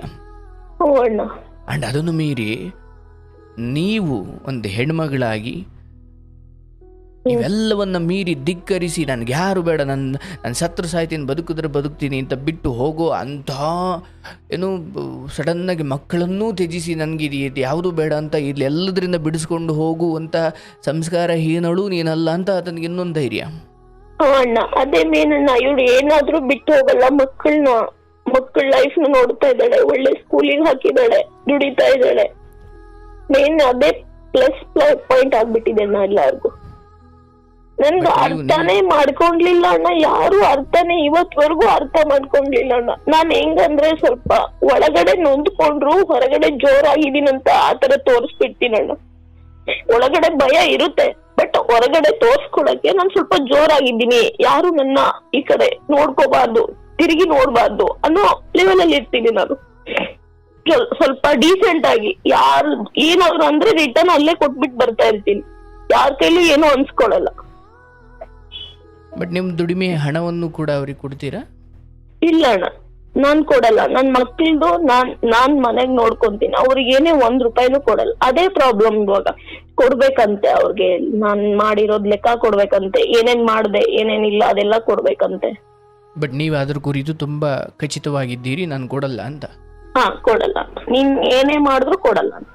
ಎಲ್ಲಾ ಪಾಸ್ವರ್ಡ್ ಎಲ್ಲ ಸೇಫ್ಟಿ ಆಗಿ ಇಟ್ಕೊಂಡಿರ್ತೀನಿ, ಯಾವುದೇ ಕಾರಣಕ್ಕೂ ಕೊಡಲ್ಲ. ಬಟ್ ಆ ಕುರಿತಾಗಂತೂ ಫಿನಾನ್ಷಿಯಲಿ ಭದ್ರತೆ ಇದೆ ನಿಮಗೆ? ಅಣ್ಣ, ಅದು ನಾನು ಯಾರಿಗೆ ಕೊಡ್ಲಿಲ್ಲ. ಅಪ್ಪನೂ ಕೇಳ್ತಾನೆ, ದುಡ್ಡು ಕೇಳ್ತಾನೆ, ಹೋದಾಗೆಲ್ಲ ಕೊಡಲ್ಲ ಅಂತ. ನಾನು ಅವ್ರಿಗೂ ಕೊಡ್ಲಿಲ್ಲ. ನಾನ್ ದುಡ್ದಿರೋದು ನನ್ನ ಹತ್ರ, ಇವಳ ಹತ್ರ ದುಡ್ಡಿದೆ ಅನ್ನೋದು ಅವ್ರ ಮೈಂಡ್ ಅಲ್ಲಿ. ನನ್ ಮಕ್ಳಿಗೆ ಖರ್ಚು ಮಾಡ್ತಾ ಇದೀನಿ, ಎಷ್ಟ್ ಖರ್ಚಾಗುತ್ತೆ ಅಂತಾನೂ ಗೊತ್ತಿಲ್ಲ ಅವ್ರಿಗೆ. ನಾನು ಏನ್ ಕಷ್ಟ ಬೀಳ್ತೀನಿ ಅಂತ, ಒಬ್ರು ದುಡಿಯೋದ್ರಿಂದ ಏನಾಗುತ್ತೆ ಅಂತ ಬೆಂಗಳೂರು ಜೀವನ ಅಂತಾನೂ ಗೊತ್ತಿಲ್ಲ ಅಣ್ಣ ಅವ್ರಿಗೆ. ಏನ್ ಕಷ್ಟ ಬೀಳ್ತೀನಿ, ಏನ್ ದುಡಿತೀನಿ, ಒಂದೊಂದ್ ತಿಂಗಳಲ್ಲಿ ಸ್ಯಾಟೇಜ್ ಆಗ್ಬಿಡುತ್ತಣ್ಣ. ರೇಷನ್ಗೂ ದುಡ್ಡು ಇರಲ್ಲ ನನ್ನ ಹತ್ರ. 2 ದಿನ ಬೇಕಾಗಿದ್ ತಗೊಂಬಂದ್ ತಿನ್ಕೊಂಡು ಇರ್ತೀನಿ ನಾನು. ಬಟ್ ಈಗ ನಿಮ್ ದುಡಿಮೆಯಲ್ಲಿ ಮಕ್ಕಳು ಫೀಸ್ ಅಥವಾ ಒಟ್ಟಾರೆ ಮ್ಯಾನೇಜಬಲ್ ಮಾಡ್ತಾ ಇದೀನಿ ನಾನು. ತುಂಬಾ ಖರ್ಚು ಮಾಡೋದಿಲ್ಲ, ಆತರ ಎಷ್ಟಿರುತ್ತೋ ಅಷ್ಟರಲ್ಲೇ, ಜಾಸ್ತಿ ಏನು ಖರ್ಚು ಮಾಡೋದಿಲ್ಲ, ಆತರ ಮಾಡ್ತಾ ಇರೋದಣ್ಣ ಜೀವನ. ಓಕೆ. ಒಬ್ಬ ಮಗ 8ನೇ ಕ್ಲಾಸ್, ಇನ್ನೊಬ್ಳು 7th ಅಣ್ಣ. ಹೆಣ್ಮಗ? 7ನೇ ಕ್ಲಾಸ್ ಅಣ್ಣ. ಅಲ್ಲ, ಹೆಣ್ಮಗಳ? ಇಲ್ಲ, 2 ಗಂಡು ಮಕ್ಳು ಅಣ್ಣ. 2 ಗಂಡು ಮಕ್ಕಳು? ಹಾ ಅಣ್ಣ. ಆಯ್ತವ. ಈಗ ನಾನು ಈಗ ಕಾನೂನಿನ ಹಂತವನ್ನು ಮೀರಿ ಅಥವಾ ಒಂದು ಮಹಿಳಾ ಆಯೋಗ ಕೇಳಿ ಅಂತಿಮವಾಗಿ ಯಾರು ಎಲ್ಲಿ ಹೋಗಿ ನೀವು ಕೇಳಿದ್ರೂ ಕೂಡ ಒಂದು ಸ್ಪಷ್ಟತೆಯನ್ನಂತೂ ಈಗ ನೀವು ತಿಳ್ಕೊಳ್ಬೇಕು. ಮಕ್ಕಳು ಒಂದು ಹಂತಕ್ಕೆ ಬಂದು ಅವರು ಇದೆಲ್ಲದರ ಜವಾಬ್ದಾರಿಯನ್ನು ಅಥವಾ ಇದೆಲ್ಲದರ ಹೊಣೆಯನ್ನು ಹೊರುವವರೆಗೂ ಈ ಸಮಯದಲ್ಲಿ ಏನೇ ಬಿಡಿಸ್ಕೊಳ್ತೀನಿ ಅಂದರು ಅಥವಾ ಎಲ್ಲೇ ಹೋಗಿ ನ್ಯಾಯ ಕೇಳ್ತೀನಿ ಅಂದರೂ ಕೂಡ ಸಹನೆ ಅಷ್ಟೇ ಕಣ್ಣು ಮುಂದಿರೋ ದಾರಿ. ಸಹನೆ, ಸಹಿಸ್ಕೊಳ್ಳೋದು 15 ವರ್ಷ ಆಗಿದೆಯವ, ಇನ್ನೊಂದು 5-6 ವರ್ಷ ಸಮಯ ತಗೊಳ್ಳಿ. ಹೌದು, ನನಗೆ ಅರ್ಥವಾಗುತ್ತೆ. ಹೀಗೆ ಕಷ್ಟಪಟ್ಟು ದುಡಿತಾ ಇದ್ದೀರಿ, ಮಕ್ಕಳಿಗೋಸ್ಕರ ಎಲ್ಲವನ್ನು ತ್ಯಾಗ ಮಾಡಿದ್ದೀರಿ, ನಿಮ್ಮ ಎಲ್ಲ ಬದುಕಿನ ಬಹುಮುಖ್ಯ ನಿರ್ಧಾರಗಳನ್ನು ಹಿರಿಯರು ಅನಿಸಿಕೊಂಡವರು ತೆಗೆದುಕೊಂಡರು. ಬಟ್ ಆ ಎಲ್ಲ ನಿರ್ಧಾರಗಳು ನಿಮಗೆ ಇವತ್ತು ಸಾಕ್ಷಾತ್ ಹಾಲಾಹಲವಾಗಿದ್ದಾವೆ, ವಿಷವಾಗಿದ್ದಾವೆ. ಆದರೆ ಯಾರು ಇದರೆಲ್ಲದರ ತಪ್ಪು ನಿರ್ಧಾರವನ್ನು ತಗೊಂಡ್ರು ಅವ್ರಿಗೆ ಇದ್ರ ಬಗ್ಗೆ ಪಶ್ಚಾತ್ತಾಪ ಇಲ್ಲದೆ ಇರೋದು ಬಹಳ ದುರಂತ ಇದು. ಅಯ್ಯೋ, ನಾವು ಕೂರಿಸಿ ಕಳಿಸಿದ ದೋಣಿ ಮುಳುಗ್ತಾ ಇದೆಯಲ್ಲಪ್ಪ, ನಾವು ಹೋಗಿ ಎತ್ತಬೇಕು ಅಂದರೆ ಪ್ರಯಾಣ ಮಾಡು ಅಂತ ಹೇಳಿದವರು ಇವರೇ, ಅದಕ್ಕೊಂದು ದೋಣಿ ಹೊಂಚಿಕೊಟ್ಟವರು ಇವರೇ. ಮತ್ತು ಅಲ್ಲಿ ಮುಳುಗ್ತಾ ಇದೆ ಅಂದಾಗ ಹೋಗಿ ಕಾಪಾಡುವಷ್ಟು ಅಥವಾ ಅದಕ್ಕೆ ಮುಂಜಾಗ್ರತೆ ಅಥವಾ ಅದಕ್ಕೊಂದು ತಕ್ಷಣದ ಪರಿಹಾರ ಇಲ್ಲದೆ ಇರುವಷ್ಟಾದರೆ ಮತ್ತೆ ಇಲ್ಲಿ ಹೆತ್ತವರ ಸ್ಥಾನಮಾನವೇ ಅದು. ಮತ್ತು ಈ ಕಲಿಯುಗದಲ್ಲಿ ಅದರ ಮಹತ್ವವು ಹೋಗ್ತಾ ಇದೆ ಅಣ್ಣ. ನಿಜವಾಗ್ಲೂ ನನ್ಗನ್ಸ್ಬಿಡುತ್ತೆ, ಕೆಲವರು ತಂದೆ ತಾಯಿನ ತುಂಬಾ ಮಾಡ್ತಾರೆ ಅಂತ ಹೆಮ್ಮೆಯಿಂದ ಹೇಳ್ಕೊಂತ ಇರ್ತಾರೆ. ಆದ್ರೆ ಮನ್ಸಲ್ಲಿ ಅನ್ಕೊಂತ ಇರ್ತೀನಿ, ದೇವ್ರು ಆಕ್ಚುಲಿ ನನ್ಗೆ ಏನೋ ಕೊಡ್ಲಿಲ್ವೇನೋ, ನನ್ ಪ್ರಕಾರ ನಾನೇ ಏನೋ ಪಾಪ ಮಾಡಿದೀನೋ ಅನ್ಸುತ್ತೆ ಅಂತ ಅದನ್ನೇ ಮನ್ಸಲ್ಲಿ ಅನ್ಕೊಂಡ್ಬಿಡ್ತೀನಲ್ವ. ಈಗ ನನಗೆ ಅರ್ಥವಾಗುತ್ತೆ ಪಾಪ ನೀವು ಯಾವ ಸ್ಥಿತಿಯಲ್ಲಿದ್ದೀರಿ ಅಂತ. ಬಟ್ ನನಗೆ ನಿಮ್ಮ ಬಗ್ಗೆ ಏನು ಹೆಮ್ಮೆ ಅಂದರೆ ಕಳೆದ 15 ವರ್ಷಗಳಿಂದಲೂ ನೀವು ಈ ಜೀವನವನ್ನು ಸಹನೆ ಮಾಡಿದ್ದೀರಿ. ಒಂದು ನಂಬಿಕೆ ಇಡವ, ನಿನ್ನ ಮಕ್ಕಳು ನಿನಗೆ ಬಹಳ ದೊಡ್ಡ ರಕ್ಷಾ ಕವಚವಾಗುತ್ತಾರೆ. ಈ ಕುಡಿತ ಇವೆಲ್ಲವೂ ಇನ್ನೊಂದು 3-4 ವರ್ಷದ ನಂತರ ಎಲ್ಲವೂ ಮುದುಡಿ ಹೋಗುತ್ತವೆ. ಯಾಕಂದರೆ ನೋಡುವ, ನಾನು ಈಗಲೇ ಹೇಳ್ತೀನಿ ತುಂಬ ಸ್ಪಷ್ಟವಾಗಿ, ಈ ಕುಡಿತ, ಈ ದೌರ್ಜನ್ಯ, ಈ ಮನಸ್ಥಿತಿಗಳು, ಇದು ದೀಪ ಉರಿತಾ ಇದೆ. ಅದು ಮುಕ್ತಾಯವಾಗುತ್ತೆ ಅಥವಾ ಅದು ನಂದಿ ಹೋಗುತ್ತೆ, ಅದು ಆರಿ ಹೋಗುತ್ತೆ. ಆದರೆ ಕುಡಿತಕ್ಕೊಳಗಾಗಿ ಅಥವಾ ಈ ಚಟದಿಂದ ಆತ ಮುದುಡಿ ಮುಂದಿನ 3-4 ವರ್ಷದಲ್ಲಿ ಬಿದ್ದರೆ ನೀನು ಅದ್ರ ಬಗ್ಗೆ ಕೊರಗಿ ಬೀಳ್ತೀಯ. ಮತ್ತು ಆತ ಕುಡಿದಿದ್ದು ನಿಂದು ಚಿಂತೆ. ಅಂದರೆ ಚಿಂತೆಯನ್ನು, ಕುಡಿತ ಎಷ್ಟು ದೊಡ್ಡ ಚಟವೋ ಅಥವಾ ಅದರಿಂದ ಎಷ್ಟು ದುಷ್ಪರಿಣಾಮವೋ, ಚಿಂತೆಯೂ ಅಷ್ಟು ದೊಡ್ಡ ದುಷ್ಪರಿಣಾಮವನ್ನು. ಅದನ್ನೇ ಹೇಳೋದಣ್ಣ, ನಾನು ತುಂಬಾ ಟೆನ್ಷನ್ ಮಾಡ್ಕೊಂಡು ತುಂಬಾ ಹೆಲ್ತ್ ಇಶ್ಯೂ ಆಗುತ್ತೆ. ನನ್ಗೂ ಒಂದೊಂದ್ಸರಿ ಎದ್ದೇಳಕ್ಕಾಗಲ್ಲ, ಆ ತರ ಫೀಲ್ ಆಗುತ್ತೆ. ಅದೇನೋ ಇದನ್ನ ನೋಡುವ ದೃಷ್ಟಿಕೋನ. ಈಗ ನಾನು ಹೇಳೋದು, ನಿಮ್ಮ ದುಡಿಮೆ ಅಂತೂ ಸೇಫ್ ಆಗಿ ಇಟ್ಟುಕೊಂಡಿದ್ದೀರಿ. ಅಂಡ್ ನಾನು ಈ ಸಮಯದಲ್ಲಿ ಏನೋ ನಿಮಗೊಂದು ಕೆಲಸ ಇದೆ, ಮನೆಯಿಂದ ಏನೋ ಮಾಡ್ತಾ ಇದ್ದೀರಿ, ಒಂದು 4 ಕಾಸು ದುಡಿತಾ ಇದ್ದೀರಿ, ನಿಮ್ಮ ಕೈ ಆಡ್ತಾ ಇದೆ. ನೀವು ಹಿಂಗೆ ಹಾಗೆ ಇವತ್ತು ನಿಮ್ಮ ಕೈ ಆಡ್ತಾ ಇದೆ, ದುಡಿತಾ ಇದ್ದೀರಾ, ಚೆನ್ನಾಗಿ ಒಂದಷ್ಟೋ ಇಷ್ಟೋ ಏನು ಮ್ಯಾನೇಜಬಲ್ ಆಗ್ತಾ ಇದೆ, ಸಂಸಾರ ನಿರ್ವಹಣೆ ನಡೀತಾ ಇದೆ. ಯೋಚನೆ ಮಾಡಿ, ನಿಮಗೆ ಇದನ್ನೂ ಭಗವಂತ ಕಿತ್ಕೊಂಡಿದ್ದ ಅಂದರೆ ನಿಮ್ಮ ಕತೆ ಏನಾಗ್ತಿತ್ತು? ನಿಮ್ಮ ಕತೆ ಬಿಟ್ಟುಬಿಡಿ, ಮಕ್ಳ ಕತೆ ಏನಾಗ್ತಿತ್ತು? ಅಂದರೆ ಎಲ್ಲ ಕತ್ತಲು ಕವಿದಾಗ ಈ ಕೆಲಸ ಅನ್ನೋ ಒಂದು ಚಿಕ್ಕ ಬೆಳಕಲ್ಲಿ ನಿಮ್ಮ ಬದುಕು ನಡೀತಾ ಇದೆ. ನೀನು ದೊಡ್ಡ ಬೆಳಕಿನ ಊರಿಗೆ ಹೋಗಿ ತಲುಪುತ್ತೀಯ. ಬಟ್ ಈಗ ಆ ಕಾಯಕ, ಅದರಿಂದ ಬರೋ ಚಿಕ್ಕ ಸಂಬಳ ಅಥವಾ ಅದರಿಂದ ಏನು ಬದುಕು ನಡೀತಾ ಇದೆ, ಅದು ಕೃತಜ್ಞತೆಳಾಗಿರಬೇಕು. ಯಾಕಂದರೆ ನನಗೆ ಗೊತ್ತಿರೋ ಹಾಗೆ ನಿನ್ನಷ್ಟೇ ದೌರ್ಜನ್ಯಕ್ಕೊಳಗಾಗಿ ಗಂಡ ಈ ಥರದವರು ಅಥವಾ ತವ್ರ ಮನೆ ಬೆಂಬಲ ಇಲ್ಲ, ಎಲ್ಲವೂ ಕಡು ಕತ್ತಲಾಗಿ ಅವ್ರಿವ್ರ ಮನೆ ಮುಸ್ರೆತಿಗೆ ಬದುಕ್ತಾ ಇದ್ದಾರವ. ಅಂದರೆ ಈ ಎಲ್ಲ ತಿರಸ್ಕಾರ, ತಂದೆ ತಾಯಿಗಳ ನಿರ್ಲಕ್ಷ್ಯ, ಗಂಡನ ಈ ದೌರ್ಜನ್ಯ, ಈ ಎಲ್ಲದರ ನಡುವೆ ನಿನಗೊಂದು ಕೆಲಸ, ವರ್ಕ್ ಫ್ರಮ್ ಹೋಮು, ಒಂಚೂರು ದುಡಿಮೆ, ಮತ್ತು 2 ಗಂಡು ಮಕ್ಕಳು, ಈ ಒಂದಷ್ಟು ಭಾಗ್ಯಗಳು ಇದ್ದಾವೆ. ನಾವು ಅದನ್ನು ಮರಿಬಾರ್ದು.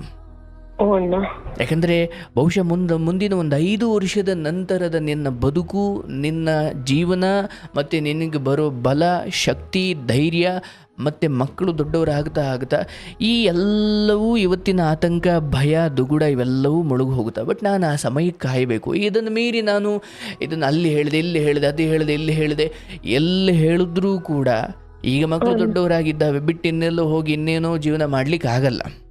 ನನ್ಗೆ ಇಷ್ಟನೇ ಇಲ್ಲ ಅಣ್ಣ, ಅಜ್ಜಿ ಅಂತ ಜೀವನನೇ ಇಷ್ಟ ಇಲ್ಲ ಅನ್ನೋದಕ್ಕಿಂತ 15 ವರ್ಷನೇ ವನವಾಸ, ಅಜ್ಞಾತವಾಸ ಥರ ಕಳೆದಿರೋಳಿಗೆ ಇನ್ನೊಂದು 3-4 ವರ್ಷನ, ಅಂದರೆ ಅದು ಹೆಂಗಾಗುತ್ತೆ ಅಂದರೆ, ಒಬ್ಬ ಸೌದೆ ಹೊಡೆಯೋ ವ್ಯಕ್ತಿ ಒಂದು ದೊಡ್ಡ ಮರದ ದಿಂಬಿಯನ್ನು ಹೊಡಿತಾ ಇದ್ದಾನೆ ಸುತ್ತಿ, ಆ ಕೊಡ್ಲಿಯಿಂದ ಹೊಡಿತಾ ಇದ್ದಾನೆ, ಅದನ್ನು ಸೀಳಬೇಕು ಅಂತ.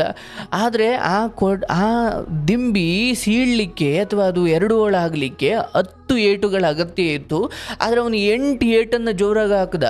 ಅಯ್ಯೋ ನನ್ನ ಕೈಲಿ ಹಾಕ್ತೀನಿ ಅಂತ ಇನ್ನು 2 ಏಟು ಹೊಡೆದಿದ್ರೆ ಅದು ಸೀಳ್ಕೊಳ್ಳೋದು. ಆದರೆ ಆ 2ಕ್ಕೆ ಅವನ ತಾಳ್ಮೆ ಇರಲಿಲ್ಲ. ಅಂದರೆ 8 ವೇಸ್ಟ್ ಆಯ್ತಲ್ಲ ಮತ್ತೆ. ಬಟ್ ನಿನ್ನ ಬದುಕಿನಲ್ಲಿ ಆ 2 ಪೆಟ್ಟಿನ ಸ್ವಲ್ಪ ಅಥವಾ ಆ 2 ಏಟುಗಳು ಇನ್ನೊಂದೇ 3-4-5-6 ವರ್ಷ ತಗೊಳ್ಬೋದೇನೋ. ನಾನು ಹೇಳಿದ್ರೆ ಸುಲಭ ಅಲ್ಲ, ಹೌದು. ಆದರೆ 15 ವರ್ಷ ಹೊಡೆದಿದ್ದ ಆ ಪೆಟ್ಟು ವೇಸ್ಟ್ ಆಗ್ಬಿಡುತ್ತೆ. ಇಲ್ಲಿ ಬಂದು ನಾನು ಸಡನ್ನಾಗಿ ಗಿವ್ ಅಪ್ ಮಾಡಿಬಿಟ್ರೆ, ಇಲ್ಲಿ ಬಂದು ನಾನು ಸಡನ್ನಾಗಿ 4 ಜನರ ಬಾಯಿಗೆ ಕೆಟ್ಟದಾಗ ಆಹಾರ ಆಗಿಬಿಟ್ರೆ. ಯಾಕಂದರೆ ನೋಡುವ, ಇವತ್ತಿಗೆ ನಾನು ನನ್ನ ತಾಯಿಯನ್ನು ನಿನಗೆ ಉದಾಹರಣೆ ಕೊಡ್ತೀನಿ. ಬಹುಶಃ ಇದೇ ಥರದ ಜೀವನವನ್ನು ಹೆಚ್ಚು ಕಡಿಮೆ ನನ್ನ ತಾಯಿ ಅನುಭವಿಸಿದ್ದಾರೆ. ಬಟ್ ನಮ್ಮ ತಾಯಿಗೆ ಬಹುಶಃ ದುಡ್ಡು ಕಾಸಿನಲ್ಲಿ ಅಲ್ಲದೆ ಹೋದರೂ ನಮ್ಮ ಅಜ್ಜಿ ಮನೆಯ ದೊಡ್ಡ ಬೆಂಬಲ ಇತ್ತು. ಬೆಂಬಲ ಅಂದ್ರೆ ಏನು? ನನ್ನನ್ನು ಅಲ್ಲಿ ನೋಡ್ಕೊಳ್ಳೋದು. ಅವ್ರು ಇಲ್ಲಿ ಗಾರ್ಮೆಂಟ್ಸ್ಗೆ ಹೋಗ್ತಾ ಇದ್ರು. ಅಂದರೆ ಗಂಡ ಹಿಂಗೆಲ್ಲ ಅನ್ಯಾಯ ಮಾಡಿದಾಗಲೂ ಅವ್ರಿಗೆ ಇದ್ದಿದ್ದೊಂದು ಭರವಸೆ, ನಮ್ಮ ಮಗ ಇದ್ದಾನೆ ಅಥವಾ ಮುಂದೇನೋ ಒಳ್ಳೇದಾಗುತ್ತೆ ಅಂತ. ಇಬ್ಬರು ಇದ್ದಾರೆ. ನನ್ಗೆ ತಾಯಿಗೆ ನಾನು ಒಬ್ಬ ಆದ್ರೆ ನಿಮ್ಗಿಬ್ರು, ಇಬ್ಬರಲ್ಲಿ ಇಬ್ರು ಕೂಡ ನಿನ್ನ ಬದುಕಿಗೆ ಭರವಸೆ ಆಗ್ತಾರೆ. ಹೌದು, ಎಷ್ಟೋ ತಾಯಂದಿರೋ ಹೆಣ್ಣು ಮಕ್ಕಳ ದೊಡ್ಡ ಗುಣವೇ ಅದಾವ. ಗಂಡನಿಂದ ಅನ್ಯಾಯಕ್ಕೊಳಗಾಗಿ, ಎಲ್ಲರಿಂದಲೂ ಮೋಸಕ್ಕೊಳಗಾಗಿ ಅವ್ರಿಗೆ ಕಡೆಗೆ ಉಳಿಯೋ ಭರವಸೆ ಮಕ್ಕಳು. ಆ ಮಕ್ಕಳು ನಾಳೆ ದಿನ ನನ್ನ ಬದುಕಿಗೆ ಬೆಳಕಾಗ್ತಾರೆ, ನನ್ನ ಬದುಕಿಗೆ ದಾರಿ ಆಗುತ್ತಾರೆ, ಅಥವಾ ನನ್ನ ಮಕ್ಕಳು ಮುಖ ನೋಡ್ಕೊಂಡು ನಾನು ಬದುಕೋಣ ಅಂತ. ಎಷ್ಟೋ ತಾಯಂದಿರು ಜೀವ ಕೈಯಲ್ಲಿ ಹಿಡ್ಕೊಂಡು ಬದುಕುತ್ತಿರೋದು ಅಥವಾ ಇನ್ನೂ ಜೀವಂತವಾಗಿರೋದು ಆ ಸಂತಾನಗಳ ಕಾರಣಕ್ಕೋಸ್ಕರವೇ ಹೊರತು ಇನ್ನೆಲ್ಲ ಬದುಕಿನ ಬಾಗಿಲುಗಳು ಮುಚ್ಚಿ ಹೋಗಿದ್ದಾವೆ ಅವ್ರಿಗೆ. ನೀನು ಇವತ್ತು ನಿರ್ಧಾರ ಮಾಡು. ಹೌದು, ಪೆಟ್ಟು ಕೊಡ್ತಾ ಇದ್ದಾನೆ, ನಿನ್ನ ದೇಹ ಜಡ್ಡಿಡ್ದು ಹೋಗಿದೆ, ಕಲ್ಲಾಗಿದೆ, ಈತನನ್ನು ಸರಿ ಮಾಡ್ತೀನಿ ಅನ್ನೋ ಆ ಭರವಸೆಯನ್ನು ಬಿಡು ಅಥವಾ ಆ ಪ್ರಯತ್ನವನ್ನು ಬಿಡು. ಈ ಎಲ್ಲವನ್ನು ಮೀರಿ ನನ್ನ ಮಕ್ಕಳು ಕೈಗೆ ಬರ್ತಾರೆ, ಅವರನ್ನು ವಿಶ್ವಾಸದಲ್ಲಿ ಬೆಳೆಸೋಣ, ಸಂಸ್ಕಾರದಲ್ಲಿ ಬೆಳೆಸೋಣ. ಒಂದು ಹಂತ ಆದ ಮೇಲೆ ಈ ಎಲ್ಲವನ್ನು 5 ನಿಮಿಷಕ್ಕೆ ಸರಿ ಮಾಡೋ ಶಕ್ತಿ ಅವರಿಬ್ಬರಿಗೂ ಬರುತ್ತೆ. ಬಟ್ ಕಾಯಬೇಕು, ತಾಳ್ಮೆ ವಹಿಸಬೇಕು. ನೀನು ದುಡಿಮೆಯನ್ನು ಶ್ರದ್ಧೆಯಿಂದ ಮಾಡಿ ಅದನ್ನು ಸೇವಿಂಗ್ಸ್ ಮಾಡಿಕೊಂಡು ಯಾರಿಗೂ ಕೊಡದೆ ಒಂದೊಳ್ಳೆ ರೀತಿಯಲ್ಲಿ ಸೇವಿಂಗ್ಸ್ ಮಾಡಿಕೊಂಡು ಅಷ್ಟೇ ಚಂದದ ತೀರಾ ತಿನ್ನೂ ಅಲ್ಲದೆ ತೀರಾ ಮಿತಿಯೂ ಅಲ್ಲದೆ ಈ ಮಧ್ಯದಲ್ಲಿ ತಿನ್ಬೇಕಾದ ತಿಂದು ಉಣ್ಬೇಕಾದ ಉಂಡು ಉಡಬೇಕಾದ್ದನ್ನು ಉಟ್ಟು ಅಯ್ಯೋ ತಡಿಯಪ್ಪ ನಾಳೆಗೆ ಅಂತ ತುಂಬ ಏನೋ ಮಾಡ್ಲಿಕ್ಕೆ ಹೋಗಿ ನಾಳೆಗಳನ್ನು ಯಾರು ಬಲ್ಲವರವ್ವ? ಹಾಗಾಗಿ ನಿನ್ನ ಜೀವನದಲ್ಲಿ ಅಯ್ಯೋ ನಂಗೆ ತಾಯಿ ತಂದೆ ಹಿಂಗೆ ಮಾಡಿಬಿಟ್ರು, ಅಯ್ಯೋ ಇವ್ರು ಹಿಂಗೆ ಮಾಡಿಬಿಟ್ರು, ಅವ್ರು ಹಂಗೆ ಮಾಡಿಬಿಟ್ರು ನೋಡವ್ವ ಅಂತ ಜನಕರಾಜನ ಮಗಳಾಗಿ ಸಾಕ್ಷಾತ್ ಲಕ್ಷ್ಮಿಯಂತೆ ಹುಟ್ಟಿದ ಸೀತಾದೇವಿಗೂ ಕೂಡ ರಾಮಚಂದ್ರನನ್ನ ಮದುವೆಯಾಗಿ ಬಂದರೂ ವನವಾಸ ತಪ್ಪಲಿಲ್ಲ. ನಮ್ಮ ಹಣೆ ಬರಹದಲ್ಲಿ ನಮ್ಮ ಪ್ರಾರಬ್ಧದಲ್ಲಿ ಅಂಥದ್ದೊಂದು ತಪ್ಪು ಮನೆಗೆ ಸೊಸೆಯಾಗಿ ಹೋಗುವುದು, ಅಂಥ ತಪ್ಪು ವ್ಯಕ್ತಿಗೆ ಹೆಂಡತಿಯಾಗಿ ಹೋಗುವುದು, ಇದೆಲ್ಲ ಇದ್ದು ಅಂದರೆ ಒಂದು ನಂಬಿಕೆ ಇಡವ 3ರಲ್ಲಿ ಗೆದ್ದುಕೊಂಡ್ರು ಒಂದಾದರೂ ದೇವರು ಒಳ್ಳೇದು ಮಾಡಿರ್ತಾನೆ ನಿನಗೆ. ಅಂಥದ್ರಲ್ಲಿ ತುಂಬ ಈಗ ಗಂಡನಿಂದ ಅತ್ತೆ ಮಾವನಿಂದ ಅಪ್ಪ ಅಮ್ಮನಿಂದ ಒಂದಷ್ಟು ನೀವು ಅಂದ್ಕೊಂಡಂತೆ ಬದುಕಿಲ್ಲದೆ ಹೋದರೂ ಕೆಲಸ, 2 ಗಂಡು ಮಕ್ಕಳು, ಒಂಚೂರು ಆರೋಗ್ಯ ಏನು ನಡೆಸ್ಕೊಂಡು ಹೋಗುವಷ್ಟು ಶಕ್ತಿ ಇವತ್ತು ನಿನ್ನ ದೇಹದಲ್ಲಿ, ನಿನ್ನ ಕಾಯಕದಲ್ಲಿ, ನಿನ್ನ ದುಡಿಮೆಯಲ್ಲಿ ಆತ ಬಿಟ್ಟರು ನೀನು ನಡೆಸ್ಕೊಂಡು ಹೋಗುವಷ್ಟು ಏನೋ ಇಟ್ಟಿದ್ದಾನಲ್ಲ. ಮತ್ತು ಅದು ಇಲ್ಲದೆ ಹೆಣ್ಮಕ್ಳಿದ್ದಾರಲ್ಲ, ಮತ್ತು ಅವ್ರಿಗೆ ಹೋಲಿಸ್ಕೊಂಡ್ರೆ ನೀನು ಭಾಗ್ಯವಂತಳೆ. ನನಗೆ ಅಳಬೇಕು ಅಂತಲೇ ಕೂತ್ಕೊಂಡ್ರೆ ತುಂಬ ಕಾರಣಗಳಿದ್ದಾವ. ಅದಿದ್ದು ನೆನೆಸ್ಕೊಳ್ಳೋದು, ಅಳೋದು, ದುಃಖ ಪಡೋದು. ಯಾಕಂದರೆ ಆ ಎಲ್ಲ ಆ ಎಲ್ಲ ಮನೋರೋಗ ನಿನ್ನ ದೇಹದ ರೋಗ ನಿರೋಧಕ ಶಕ್ತಿಯನ್ನೇ ಕಿತ್ತು ಹಾಕಿಬಿಡುತ್ತೆ. ಚಿಕ್ಕದ್ದು ಆ ರೋಗಗಳೆಲ್ಲ ಬಂದು ನಿನ್ನ ದೇಹವನ್ನು ಒಕ್ಕದಾಗ ನಿನ್ನೊಳಗಡೆ ಅದನ್ನು ಎದುರಿಸುವ ಶಕ್ತಿನೇ ಹೋಗಿರುತ್ತೆ. ಯಾಕಂದರೆ ನಿನ್ನ ಪ್ರತಿ ಕಣವೂ ಡಿಪ್ರೆಷನ್ ಅಂತ ಹಂತಕ್ಕೆ ಹೋದಾಗ ಅಲ್ಲಿ ರೋಗದ ವಿರುದ್ಧ ಹೋರಾಟ ಮಾಡೋ ಶಕ್ತಿನೇ ಇರುವುದಿಲ್ಲ. ಅಲ್ಲಿಂದ ಆಚೆ ಗಂಡು ಹೊಡೆಯೋದು ಬೇಡ, ನೇನೇ ಹೋಯ್ತೀಯ. ಹಾಗಾಗಿ ಬದುಕನ್ನು ಹೀಗೆ 15 ವರ್ಷಗಳ ಕಾಲ ಸಹನೆ ಮಾಡಿದ ನೀವು ಎಷ್ಟೋ ಹೆಣ್ಮಕ್ಳಿಗೆ ಸ್ಫೂರ್ತಿ. ಅಂದರೆ ನೀವಿಲ್ಲಿ ಹೇಳಿದ ಬಹಳ 2 ಮುಖ್ಯವಾದ ವಿಚಾರ. ಒಂದು, ಹೆಣ್ಣು ಮಕ್ಕಳನ್ನು ಚೆನ್ನಾಗಿ ಓದಿಸಿ ನಾಳೆ ದಿನ ನೀವು ಎಂಥ ಒಳ್ಳೆ ಗಂಡಿಗೆ ಅಂತ ಮದುವೆ ಮಾಡಿಕೊಟ್ರು ಆಕೆ ಹಣೆಬರ ಏನೋ ಕೆಟ್ಟು ಅಥವಾ ಆಕೆ ಹಣೆಬರದಲ್ಲಿ ಅಲ್ಲೇನೋ ಸುಖವಾಗಿ ಇರಬಾರ್ದು ಅನ್ನೋದೇನೋ ಬರೆದಿದ್ರು, ನಾಳೆ ಏನೋ ಆದರೂ ಕೂಡ ಅವಳು ಹುಟ್ಟಿಸ್ಕೊಂಡು ತಿಂತಾಳೆ. ನಾನು ಎಲ್ಲಾರ್ಗು ಹೇಳೋದು ಅದನ್ನೇ, ಚೆನ್ನಾಗಿ ಓದಿ, ಯಾರಾದ್ರೂ ಮದ್ವೆ ಮಾಡ್ತಿದ್ರೆ ತುಂಬಾ ನೋಡ್ಕೊಂಡು ಮಾಡಿ ಅಂತ ತುಂಬಾ ಹೇಳ್ತೀನಿ. ನಿಜನವ ನೋಡಿ, ನನ್ನ ಪ್ರಕಾರ ನಾನು ಎಷ್ಟು ಎಂತೆಂಥ ಕತೆ ಕೇಳಿದ್ನವ ಅಂದರೆ, ಚೆನ್ನಾಗಿ ಓದಿ ಚೆನ್ನಾಗಿ 25-26 ತನಕ ಕಾದು ಮಕ್ಕಳಿಗೆ ಒಳ್ಳೆ ಹುಡುಗನ ನೋಡಿ ಮದುವೆ ಮಾಡಿಕೊಟ್ರು ಕೂಡ ಅವರು ವರದಕ್ಷಿಣೆಗೆ ಪೀಡಿಸಿ ಕಡಿಗೆ ಹೆಂಡತಿನ ಸಾಯಂಗೆ ಹೊಡೆದು ಒಳ್ಳೆ ಶ್ರೀಮಂತರ ಮನೆಗೆ ಮಾಡಿಕೊಟ್ಟಿರ್ತಾರೆ. ಅಲ್ಲಿ ಅವರ ಹಣೆ ಬರ ಇನ್ನೂ ಕೆಟ್ಟು ಹೋಗಿರುತ್ತೆ. ಅಂಥ ಹೆಣ್ಮಕ್ಳು ಆತ್ಮಹತ್ಯೆ ಮಾಡ್ಕೊಂಡ್ರು ನಾನು ನೋಡಿದ್ದೀನಿ, ಅಥವಾ ಅಂತಹ ಹೆಣ್ಮಕ್ಳು ಇಲ್ಲಿ ಬಂದು ಹತ್ತಿರುವುದನ್ನು ನಾನು ನೋಡಿದ್ದೀನಿ. ಮತ್ತಿಲ್ಲಿ ಈಗ ನಿಮ್ಗೆ 16ಕ್ಕೆ ಮಾಡಿಕೊಟ್ರು ಈ ಸ್ಥಿತಿಗೆ ಬಂತು, ಮತ್ತು ಕೆಲವೊಬ್ಬರಿಗೆ 25ಕ್ಕೆ ಮಾಡಿಕೊಟ್ರು ಇದೇ ಸ್ಥಿತಿಗೆ ಬಂದ್ರಲ್ಲ. ಮತ್ತಿಲ್ಲಿ ನಮ್ಮ ಮನುಷ್ಯನ ಯೋಜನೆಗಳನ್ನು ಮೀರಿ ಇನ್ನೇನೋ ನಡೀತಾ ಇದೆ ಇಲ್ಲಿ. ಹಾಗಾಗಿ ಬಂದದ್ದೆಲ್ಲ ಬರಲಿ, ಗೋವಿಂದನ ದಯೆ ಹೊಂದಿರಲಿ ಎಂದುಕೊಂಡು ಯಾರಿಂದ ಯಾವ ನಿರೀಕ್ಷೆನೂ ಬೇಡ. ನನ್ನ ಉಸಿರಿರೋವರೆಗೂ ನನ್ನ ಮಕ್ಕಳಿಗೆ ನಾನು ತಾಯಿಯಾಗಿ ಏನು ಕರ್ತವ್ಯ ಮಾಡಬೇಕು ಮಾಡ್ತೀನಿ. ಅದನ್ನು ಮೀರಿ ನನ್ನ ಉಸಿರು ನಿಂತ ಮೇಲೆ ಅವ್ರ ಬದುಕಲ್ಲಿ ಏನು ನಡಿಬೇಕು ಅದು ನನ್ನ ಕೈಲಿಲ್ಲ. ನಾವೇನು ಅಂದ್ಕೊಂಡ್ಬಿಡ್ತೀವಿ, ಅಯ್ಯೋ ನಾವು ಮಕ್ಕಳು ಬದುಕನ್ನು ಅದ್ಭುತ ಮಾಡಿಬಿಡ್ತೀವಿ, ಇದು ಮಾಡಿಬಿಡ್ತೀವಿ. ನೀನು ಊಟ ಮಾಡಿದೆ, ನೀನು ನಿದ್ದೆ ಮಾಡಿದೆ, ನೀನು ಒಳ್ಳೆ ಆಲೋಚನೆ ಮಾಡಿದೆ, ನೀನು ಆರೋಗ್ಯವಾಗಿರದೆ ಯಾರ ಬದುಕನ್ನು ಎಷ್ಟು ಕಟ್ತೀಯವ? ನಾನು ಹೆಮ್ಮರವಾದ್ರೆ ನಾನು ಎಷ್ಟು ಜನಕ್ಕೆ ನೆರಳು ಕೊಡ್ಬೋದಲ್ವೇ? ನೀವು ನಿಮ್ಮ ಆಲೋಚನೆಗಳ ಮೂಲಕ, ಸರಿಯಾದ ಟೈಮ್ ಊಟ ಮಾಡೋ ಮೂಲಕ, ಒಳ್ಳೆಯ ಯೋಚನೆಗಳನ್ನು ಮಾಡೋ ಮೂಲಕ, ಮಕ್ಕಳಿಗೆ ಸಂಸ್ಕಾರ ಕೊಡುವ ಮೂಲಕ, ಪರವಾಗಿಲ್ಲ ಇವತ್ತಿಗೆ ಏನು ಬದುಕು ನಡೀತಾ ಇದೆ ಈ ಬದುಕೂ ಸಿಗದ, ಅಥವಾ ಇವತ್ತು ನೀವೇನು ಕೆಲಸ ಮಾಡ್ತಾ ಇದ್ದೀರಿ, ಇವತ್ತೇ ನಿಮಗೆ 2 ಗಂಡು ಮಕ್ಕಳಿದ್ದಾವೆ, ಇವತ್ತೇ ನಿಮಗೆ ಇಷ್ಟು ಆರೋಗ್ಯ ಇದೆ, ಇದೇನೂ ಇಲ್ಲದ ಇನ್ನೂ ಕೆಳಮಟ್ಟದ ಜನ ಇದ್ದಾರೆ. ಒಂಚೂರು ಹಿಂದೆ ತಿರುಗು ನೋಡು, ನಿನಗೆ ಅರ್ಥವಾಗುತ್ತೆ. ಅಯ್ಯೋಯಪ್ಪ ನಾನೇ ಪುಣ್ಯವಂತಳು ಎಷ್ಟೋ ವಿಚಾರದಲ್ಲಿ. ಅಯ್ಯೋ ನಂಗೆ ಮಕ್ಕಳಾದರೂ ಇದ್ದರೆ ನೋಡ್ಕೊಂಡಾದರೂ ನಾನು ಬದುಕ್ತಿದ್ದೆ ಸರ್. ಈಗ ಗಂಡ ಪರಸ್ತ್ರೀ ಸಹವಾಸ ಇಟ್ಕೊಂಡು ನನ್ನ ಜೀವನ ಹಾಳು ಮಾಡಿಬಿಟ್ಟ, ಮಕ್ಕಳು ಆಗ್ತಾ ಇಲ್ಲ, ಈ ಕಡೆ ತಂದೆ ತಾಯಿನೂ ಬೆಂಬಲ ಇಲ್ಲ, ಅಂದರೆ ಅವ್ರಿಗೆ ಮಕ್ಕಳೂ ಇಲ್ಲ, ಗಂಡನೂ ನೆಟ್ಟಿಗಿಲ್ಲ, ಅಪ್ಪ ಅಮ್ಮನೂ ಇಲ್ಲ, ಮತ್ತು ಅವ್ರು ಇನ್ನೇನಕ್ಕೆ ಬದುಕಬೇಕು ಅಂತ. ಹಾಗಾಗಿ ಈ ಸಮಯದಲ್ಲಿ ತುಂಬ ಅಪ್ಪ ಅಮ್ಮ ಹಿಂಗೆ ಮಾಡಿಬಿಟ್ರು, ಅಥವಾ ನನ್ನ ಗಂಡ ಹಿಂಗೆ ಕುಡಿತಾರೆ, ನಮ್ಗೆ ಹೊಡಿತಾರೆ, ಅದು ಮಾಡ್ತಾರೆ, ಇದು ಮಾಡ್ತಾರೆ, ಆ ನೋವುಗಳನ್ನೆಲ್ಲ ಅದೇ ಹೇಳ್ತೆ ಅಲ್ವಾ, ಎಲ್ಲ ಯೋಚನೆಗಳು ಬಂದಾಗ ನಿನಗೆ ನೀನು ಅಂದ್ಕೋ, ದಿವಸ ಸಾವಿರಗಳವ್ರು ಯಾರು 15 ವರ್ಷದಿಂದ ಇದೇ ಯೋಚನೆಗಳು ಬರ್ತಾವೆ, ಅದಕ್ಕೆ ನಾನು ಅಳ್ತಾ ಇದ್ದೀನಿ, ಬೇರೆ ಏನಾದರೂ ಅಳೋಣ, ಇವೆಲ್ಲ ಆಗಿ ಆಯಿತು, ಅಲ್ಲಿ ತುಂಬ ಮುಂದೆ ಬಂದ್ಬಿಟ್ಟಿದೆಯಾ. ಈಗ ನನ್ನ ಕೆಲಸವನ್ನು ಇನ್ನಷ್ಟು ನಾನು ಸಂಬಳ ತಗೊಳ್ಳೋ ಕಡೆ, ಇನ್ನಷ್ಟು ದೊಡ್ಡ ಪದವಿಗೆ ಅಥವಾ ದೊಡ್ಡಕ್ಕೆ ಏನು ಕೈ ಹಾಕೋ ಕಡೆ, ಕಾಂಟ್ಯಾಕ್ಟ್ಗಳನ್ನು ಬೆಳೆಸ್ಕೊಳ್ಳೋ ಕಡೆ, ನನ್ನ ಒಳಗಿನ ಅಭಿವೃದ್ಧಿ, ಬೆಳವಣಿಗೆ, ಡೆವಲಪ್ಮೆಂಟ್ ಅಥವಾ ನಿನ್ನ ಕೆಪಾಸಿಟಿಯನ್ನು ಬಳಸ್ಕೊಂಡು ನೀನು ಹಾಗೆ ದುಡಿಯೋ ಕಡೆ ಗಮನ ಕೊಡು. ಈ ವಿಚಾರದಲ್ಲಿ ಆತ ಕೂಡೀಲಿ ಹೊಡೀಲಿ ಅಥವಾ ಏನಾದರೂ ಮಾಡಲಿ, ಆದಷ್ಟು ನಿನ್ನ ಪ್ರಾಣದ ಜವಾಬ್ದಾರಿ ನಿಂದೆ. ನಾವು ಯಾವ ಪೊಲೀಸು ಬರಲ್ಲ, ಯಾರೂ ಬರಲ್ಲ. ಅಂತಿಮವಾಗಿ ನಿನ್ನ ತಂದೆ ತಾಯಿಗಳು ಮರ್ಯಾದೆಗೆ ಅಂಜಿ ನಿನ್ನನ್ನು ದೂರ ಇಟ್ಟಿರ್ಬೋದು, ಆದರೆ ನನ್ನ ಪ್ರಾಣ ರಕ್ಷಣೆ ನನ್ನದೇ ಜವಾಬ್ದಾರಿ. ಅಯ್ಯೋ ನನ್ನ ಬದುಕು ಹೆಂಗಾಯಿತು ಅಂತ ಕೊರಗಬೇಡ. ಮಕ್ಕಳಿಗೆ ನೀನು ಧೈರ್ಯ ತುಂಬಿ ಮಕ್ಕಳ ಜೊತೆ ಒಳ್ಳೆ ರೀತಿಯಲ್ಲಿ ಅವರನ್ನು ಬೆಳೆಸ್ಕೊಳ್ತಾ ಇನ್ನೊಂದು 4-5 ವರ್ಷ ಹೆಂಗೋ ದೂಡ್ಬಿಡು. ನಿನ್ನ ಮಕ್ಕಳಿಂದ ನೀನು ಸ್ವರ್ಗ, ನಿನ್ನ ಮಕ್ಕಳಿಂದ ನೀನು ನೆಮ್ಮದಿಯನ್ನು ಪಡಿತೀಯ, ನಿನ್ನ ಮಕ್ಕಳಿಂದ ನೀನು ಎಲ್ಲ ನೋವುಗಳಿಗೂ ಅಥವಾ ಇವತ್ತಿನ ಮಾಡ್ತಿರೋ ಎಲ್ಲ ತ್ಯಾಗಗಳಿಗೂ ಒಂದು ಪ್ರತಿಫಲ ಇರುತ್ತವ. ಹಾಗಾಗಿ ಬದುಕು ತುಂಬ ಕತ್ಲಿಗೆ ಬಂದುಬಿಟ್ಟಿದ್ದೀನಿ, ನಂತರ ಯಾರೂ ಕಷ್ಟದಲ್ಲಿಲ್ಲ, ಈ ಜಗತ್ತಲ್ಲಿ ಈ ಕಷ್ಟ ನನ್ನೊಬ್ಳಿಗೆ ಎಂದು ಇಲ್ಲ. ನೀವು ಕಾರ್ಯಕ್ರಮವನ್ನು ಓವರ್ ದಿ ಇಯರ್ಸ್ ತುಂಬ ವಿಚಾರಗಳು ನಡೆದಿದ್ದಾವೆ, ಕಥೆಗಳು ನಡೆದಿದ್ದಾವೆ, ಇವನ್ನೆಲ್ಲ ಕೇಳ್ತಾ ಬನ್ನಿ. ನೀವೆಷ್ಟೋ ವಿಚಾರದಲ್ಲಿ ಪುಣ್ಯವಂತರಿದ್ದೀರಿ. ಹಾಗಂತ ನಿಮಗೆ ಕಷ್ಟ ಅಲ್ಲ ಅಂತ ಅಲ್ಲ, ಆದರೆ ಎಲ್ಲದಕ್ಕೂ ಒಂದು ಖುಷಿ ಆರಂಭ ಅಥವಾ ಒಂದು ಸಂತೋಷಕ್ಕೆ ಆರಂಭ ಅಂತ್ಯ ಹೇಗಿರುತ್ತೋ ಹಾಗೆ ಒಂದು ದುಃಖಕ್ಕೂ ಒಂದು ಆರಂಭ ಅಂತ್ಯ ಅಂತ ಇರುತ್ತೆ. ಆದರೆ ಶಾಶ್ವತವಾದ ಸುಖ ಉಂಡವರಿಲ್ಲ, ಶಾಶ್ವತವಾಗಿ ದುಃಖ ಉಂಡವರೂ ಇಲ್ಲ. ನಾವು ನಮ್ಮ ದಿನನಿತ್ಯದ ಬದುಕಲ್ಲಿ ನೋಡೋ ದೃಷ್ಟಿಕೋನ ಬದಲಿಸಿಕೊಂಡ್ರೆ ನಮಗೆ ಸುಖವೂ ದುಃಖದ ಥರ ಕಾಣುತ್ತೆ, ದೃಷ್ಟಿಕೋನ ಬದಲಿಸಿಕೊಂಡ್ರೆ ದುಃಖವೂ ಸುಖದ ಥರ ಕಾಣುತ್ತೆ. ಹಾಗಾಗಿ ಇಷ್ಟೆಲ್ಲ ಈಗೇನು ಮದುವೆ ಆಗಿ 1 ತಿಂಗಳು 2 ತಿಂಗಳು 5 ತಿಂಗಳು 1 ವರ್ಷ 2 ವರ್ಷ ಆಗಿರೋ ಹೆಣ್ಮಗಳು ಥರ ಅಳ್ತಾ ಕೂತ್ಕೊಂಡ್ರೆ 15 ವರ್ಷವ ನೋಡಿದ್ದೆ ನೋಡಿ ಸಾಕಾಗಿ ಹೋಗಿದೆ. ಈಗ ನೆಮ್ಮದಿನೇ ಕೊಡಲ್ಲ. ಬಂದ್ರ ಸಾಯಂಕಾಲ ಆದ್ರೆ ಭಯ ಆಗ್ಬಿಡುತ್ತಣ್ಣ. ಏನ್ ಅವ್ರು ನೆಮ್ಮದಿ ಕೊಡಲ್ಲ, ಅದಕ್ಕೆ ನೀನು ಕಾಯುವಷ್ಟು ಮೂರ್ಖಳು ಆಗಬೇಡ. ಒಂದು ಯಾವುದೇ ಆಗಲ್ಲವ, ಒಂದು ಪ್ರಾಡಕ್ಟು ಎಲ್ಲಿಂದ ಬಂತು ಅನ್ನೋದ್ರ ಮೇಲೆ ಅದರ ಸಂಸ್ಕಾರವು ನಿರ್ಧಾರವಾಗಿರುತ್ತಲ್ಲ. ಅದು ನಾನು ನೋಡ್ತೀನಿ. ಆ ಹಿನ್ನೆಲೆಯನ್ನೆಲ್ಲ ನೋಡಾದ ಮೇಲೂ ನೀನು ಅದರಿಂದ ಅಮೃತ ಬಯಸುವುದ್ರ ಅದು ನಿನ್ನ ಮೂರ್ಖತನ. ಹಾಗಾಗಿ ನಾನು ಹೇಳೋದು, ಅವರೂ ಕೂಡ ದೇವರ ಸೃಷ್ಟಿಗಳೇ ಆಗಿದ್ದಾರೆ. ಆದರೆ ಏನು ಅವರವ್ರ ಪೂರ್ವ ಜನ್ಮದ್ದು ಹಿಂಗೆ ಬಂದುಬಿಟ್ಟಿದೆ. ಅದು ಅಧೋಗತಿಯ ಮಾರ್ಗ, ಅದು ಉದ್ಧಾರದ ಅಥವಾ ಉನ್ನತಿಯ ಮಾರ್ಗವಲ್ಲ. ಆದರೆ ನೀನು ಅದ್ರ ಜೊತೆ ಕೊರಗಿ, ನೀನು ಅದ್ರ ಜೊತೆ ಒಬ್ಬಳಾಗಿ ನೀನು ಅಧೋಗತಿ ಹಿಡಿಬೇಡ.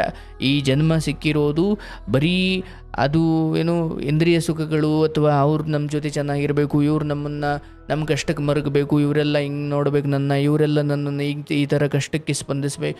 ಇಲ್ಲವ, ಯಾರು ಸ್ಪಂದಿಸ್ಲಿ ಬಿಡಲಿ, ಹುಟ್ಟಿಸಿರೋ ಭಗವಂತ ಅಥವಾ ನಮ್ಮನ್ನು ಗಳಿಸಿರೋ ಭಗವಂತ ಎಲ್ಲದಕ್ಕೂ ಒಂದು ದಾರಿ ಮಾಡಿರ್ತಾನೆ. ಅಪ್ಪ ಎಲ್ಲ ನಿಂದೆ ಕಣೆಯ ಅಂದ್ಬಿಟ್ಟು ನಮ್ಮ ಜೀವನವನ್ನು ಈಗ ಲೆಕ್ಕ ಇಡ್ತಾ ಹೋದರೆ ಅಪ್ಪ ಅಮ್ಮನ ಹಿಂಗೆ ಬಿಟ್ಬಿಟ್ರಲ್ಲ ನಮ್ಮನ್ನ ಅಂತ ನೀನು ಅಳ್ತಾ ಕೂತ್ಕೊಳ್ಬೋದು, ಗಂಡ ಹಿಂಗೆ ಮಾಡಿಬಿಟ್ನಲ್ಲ ಅಂತ ಅಳ್ತಾ ಕೂತ್ಕೊಳ್ಬೋದು, ಅತ್ತೆ ಹಿಂಗೆ ಮಾಡಿಬಿಟ್ಲಲ್ಲ ಅಳ್ತಾ ಕೂತ್ಕೊಳ್ಬೋದು. ನೀನು ಅಳ್ತಾ ಕೂರ್ಲಿಕ್ಕೆ ತುಂಬ ಕಾರಣಗಳಿದಾವೆ ನಿನಗೆ. ಅಲ್ಲಿ ಹೋದ್ರೆ ಮನೆ ಅಮ್ಮ ಅಪ್ಪ ಮನೆಗೆ ಹೋದ್ರೆ ಒಂದಿನ ಇದ್ರೆ ಯಾವಾಗ ಹೋಗ್ತೀರಾ ಅಂತ ಕೇಳ್ತಾನೆ ಅಪ್ಪ. ಇಲ್ಲಿ ಮನೇಲಿ ಕರ್ಕೊಳಲ್ಲ, ಅದೇ ಬೇಜಾರು. ಹೋಗ್ಬೇಡ, ಪರವಾಗಿಲ್ಲ. ಈಗ ನಾನು ಹೇಳೋದು, ಬಹುಶಃ ಇವತ್ತು ನಿಮ್ಮ ಅಕೌಂಟಲ್ಲಿ ಒಂದು 20 ಲಕ್ಷ ಇದ್ದು, ನಿಮ್ಮ ಕೈಯಲ್ಲಿ ಒಂದು 20 ಲಕ್ಷ ಇದ್ದು, ನಿಮ್ಮ ಹತ್ರ ಒಂದು ಕಾರ್ ಇದ್ದು, ನಿಮ್ಮ ಹತ್ರ ಒಂದು ಮನೆ ಇದ್ದು, ಇವನ್ ಯಾರಿಗೂ ನೀವು ಕೇಳ್ತಾ ಇಲ್ಲ, ನೀವು ಎಲ್ಲ ಕೊಡುವಷ್ಟು ಶಕ್ತಿ ದೇವರು ಕೊಟ್ಬಿಟ್ಟಿದ್ದಾನೆ ಅಂದರೆ ನಿಮ್ಮನ್ನು ನಡೆಸ್ಕೊಳ್ಳೋ ರೀತಿ ಬೇರೆ ಇರ್ತಿತ್ತು. ಅಂದರೆ ಯೋಚನೆ ಮಾಡಿ, ಏನು ಈ ಲೋಕ ಈ ಸ್ಥಿತಿಗೆ ತಲುಪಿ ನಿಂತಿದೆ. ನಿನ್ನ ಕೊರಳಲ್ಲಿರೋ ಚೈನು, ನಿನ್ನ ಕೈಯಲ್ಲಿರೋ ಬ್ರಾಸ್ಲೆಟು, ನಿನ್ನ ಕಾರು, ನಿನ್ನ ವೇಷಭೂಷಣ, ನಿನ್ನ ಸಿರಿವಂತಿಕೆ, ಇವುಗಳಿಗೆ ಸಿಗುವ ಬೆಲೆ ಕಷ್ಟಕ್ಕೆ ಸಿಗಲ್ಲವ. ಇವನ್ ಹೆತ್ತು ಮಗಳಾದರೂ ಹೆತ್ತು ಮಗನಾದರೂ ಯಾರೇ ಆದರೂ ಒಡಹುಟ್ಟಿದವರಾದರೂ ಎಲ್ಲರೂ ಅದಕ್ಕೆ ಸಿರಿವಂತಿಕೆಗೆ ಅಥವಾ ಎಲ್ಲರೂ ಆ ಭೋಗಕ್ಕೆ ಭಾಗ್ಯಗಳಿಗೆ ಆ ವೈಭೋಗಕ್ಕೆ ಬೆಲೆ ಕೊಡ್ತಾರೆ ಹೊರತು ನಿನ್ನ ಕಣ್ಣೀರು ಕಟ್ಕೊಂಡು ಅವ್ರಿಗೇನಾಗಬೇಕಿದೆ. ನಾವು ಮೂರ್ಖರು. ನಮ್ಮ ಕಣ್ಣೀರಿಗೆ, ನಮ್ಮ ಕಷ್ಟಗಳಿಗೆ, ನಮ್ಮ ತಾಪತ್ರಗಳಿಗೆ, ನಮ್ಮ ಈ ಗೊಂದಲದ ಈ ಸಮಯಗಳಲ್ಲಿ ಜನರು ನನಗೋಸ್ಕರ, ನನ್ನವರು ನನಗೋಸ್ಕರ ಮರುಗುತ್ತಾರೆ, ಬರ್ತಾರೆ, ಏನೋ ಉಪಕಾರ ಮಾಡ್ತಾರೆ ಅಥವಾ ನನಗೆ ಸಮಾಧಾನ ಮಾಡ್ತಾರೆ. ನಾವು ನಮ್ಮ ಮಕ್ಕಳಿಗೆ ಮೊದಲು ಇದನ್ನು ಹೇಳ್ಕೊಡ್ಬೇಕು. ಅಪ್ಪ, ನೀನು ನಿನ್ನವರ ಕಷ್ಟಕ್ಕೆ ನೀನು ಹೋಗು, ಆದರೆ ನಿನ್ನ ಕಷ್ಟಕ್ಕೆ ಅವರು ಬರಲಿ ಅಥವಾ ಬರ್ತಾರೆ ಅನ್ನೋ ಭ್ರಮೇಲಿ ಬದುಕಿದ್ರೆ ಬಂದಿರುವ ಕಷ್ಟಕ್ಕಿಂತ ಇವರು ಬರಲಿಲ್ವಲ್ಲ ಅನ್ನೋ ಕಷ್ಟ ಭಾಳ ದೊಡ್ಡದಾಗ್ಬಿಡುತ್ತೆ. ಅಣ್ಣ, ಮಕ್ಳು ಹಂಗೆ ಹೇಳ್ತಾರಣ್ಣ. ಅವ್ರು ಮಾಡಿಲ್ಲ ಅಂತ ನಮ್ಮನ್ನ ಕಳ್ಕೊಂಡ್ವಿ, ಆ ಟೈಮಲ್ಲಿ ಏನು ಮಾಡಿಲ್ಲ ಅಂತ ಫೀಲ್ ಮಾಡ್ಬೇಕು ಮಮ್ಮಿ. ಆ ತರ ನಾನ್ ಮಾಡ್ತೀನಿ ಮಮ್ಮಿ ಎಲ್ಲಾರ್ಗು.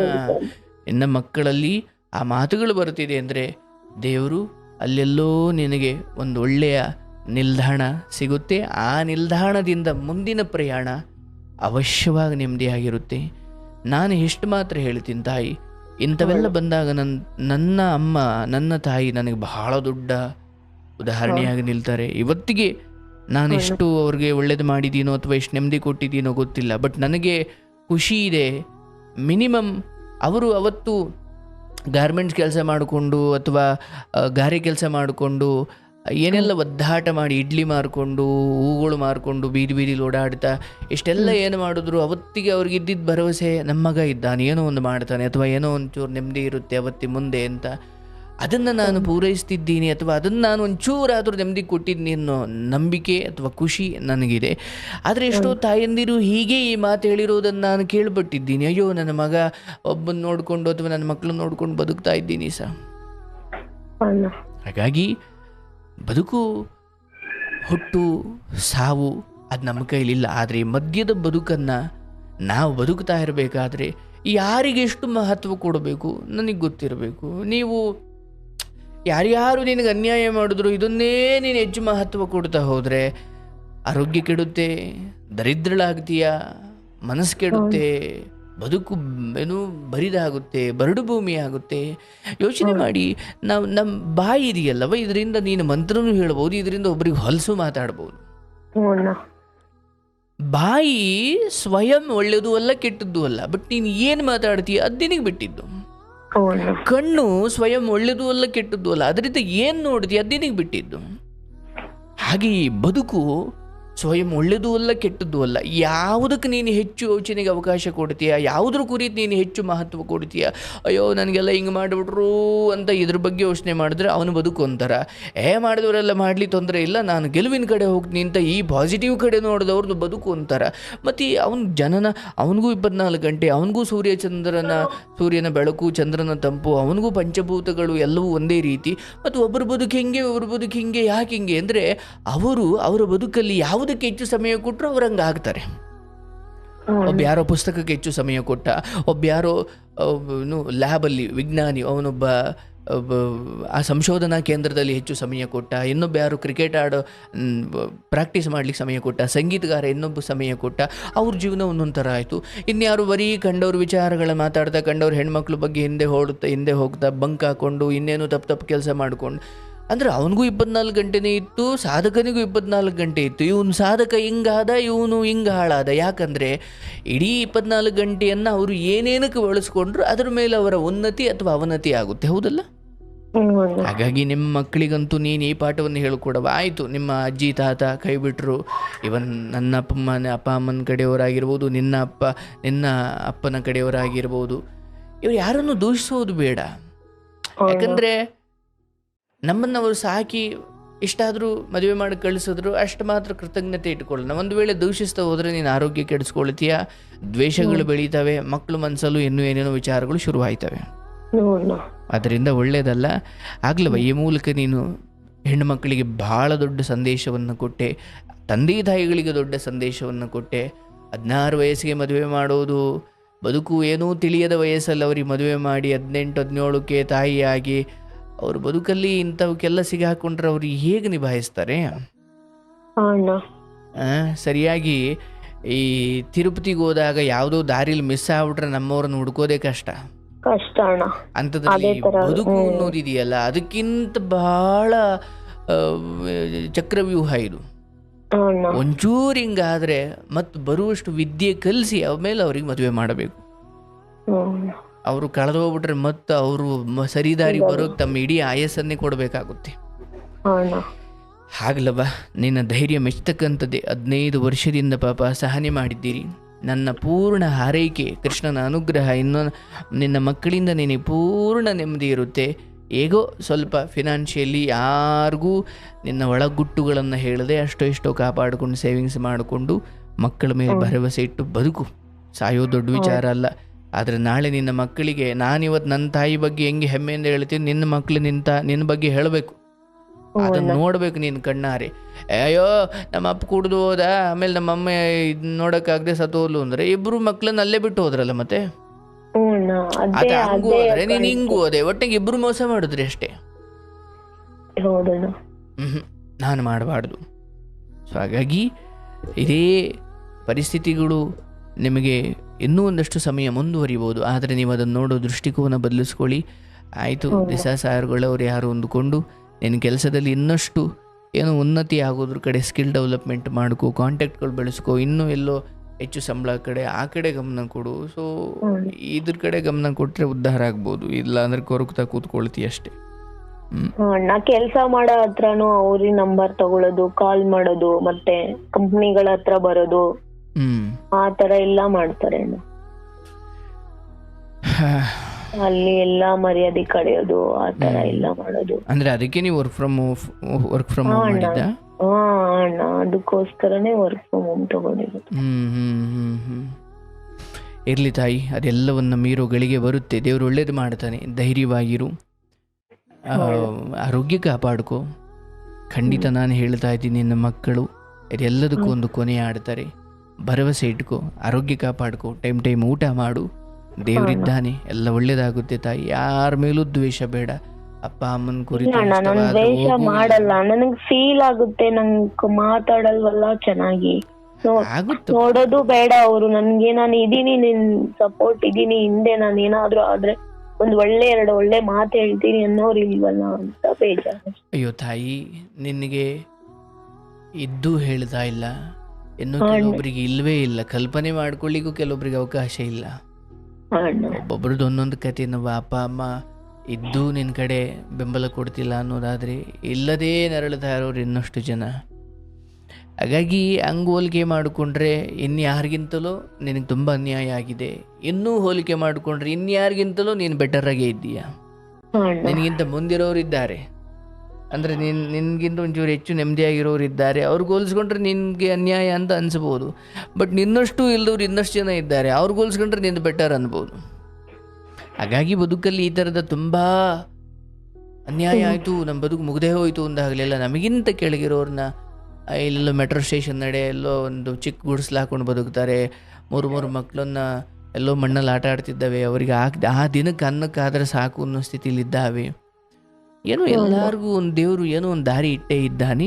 ಧೈರ್ಯವಾಗಿರು, ಟೈಮ್ ಊಟ ಮಾಡು, ಆರೋಗ್ಯ ಕಾಪಾಡ್ಕೋ, ಸಾಯೋ ಯೋಚನೆ ಬಿಟ್ಟು ಬದುಕೋ ಕಡೆ ಗಮನ ಕೊಡು. ಶುಭವಾಗ್ಲಿ ತಾಯಿ. ಒಳ್ಳೆದಾಗಲಿ. ಧನ್ಯವಾದಗಳು.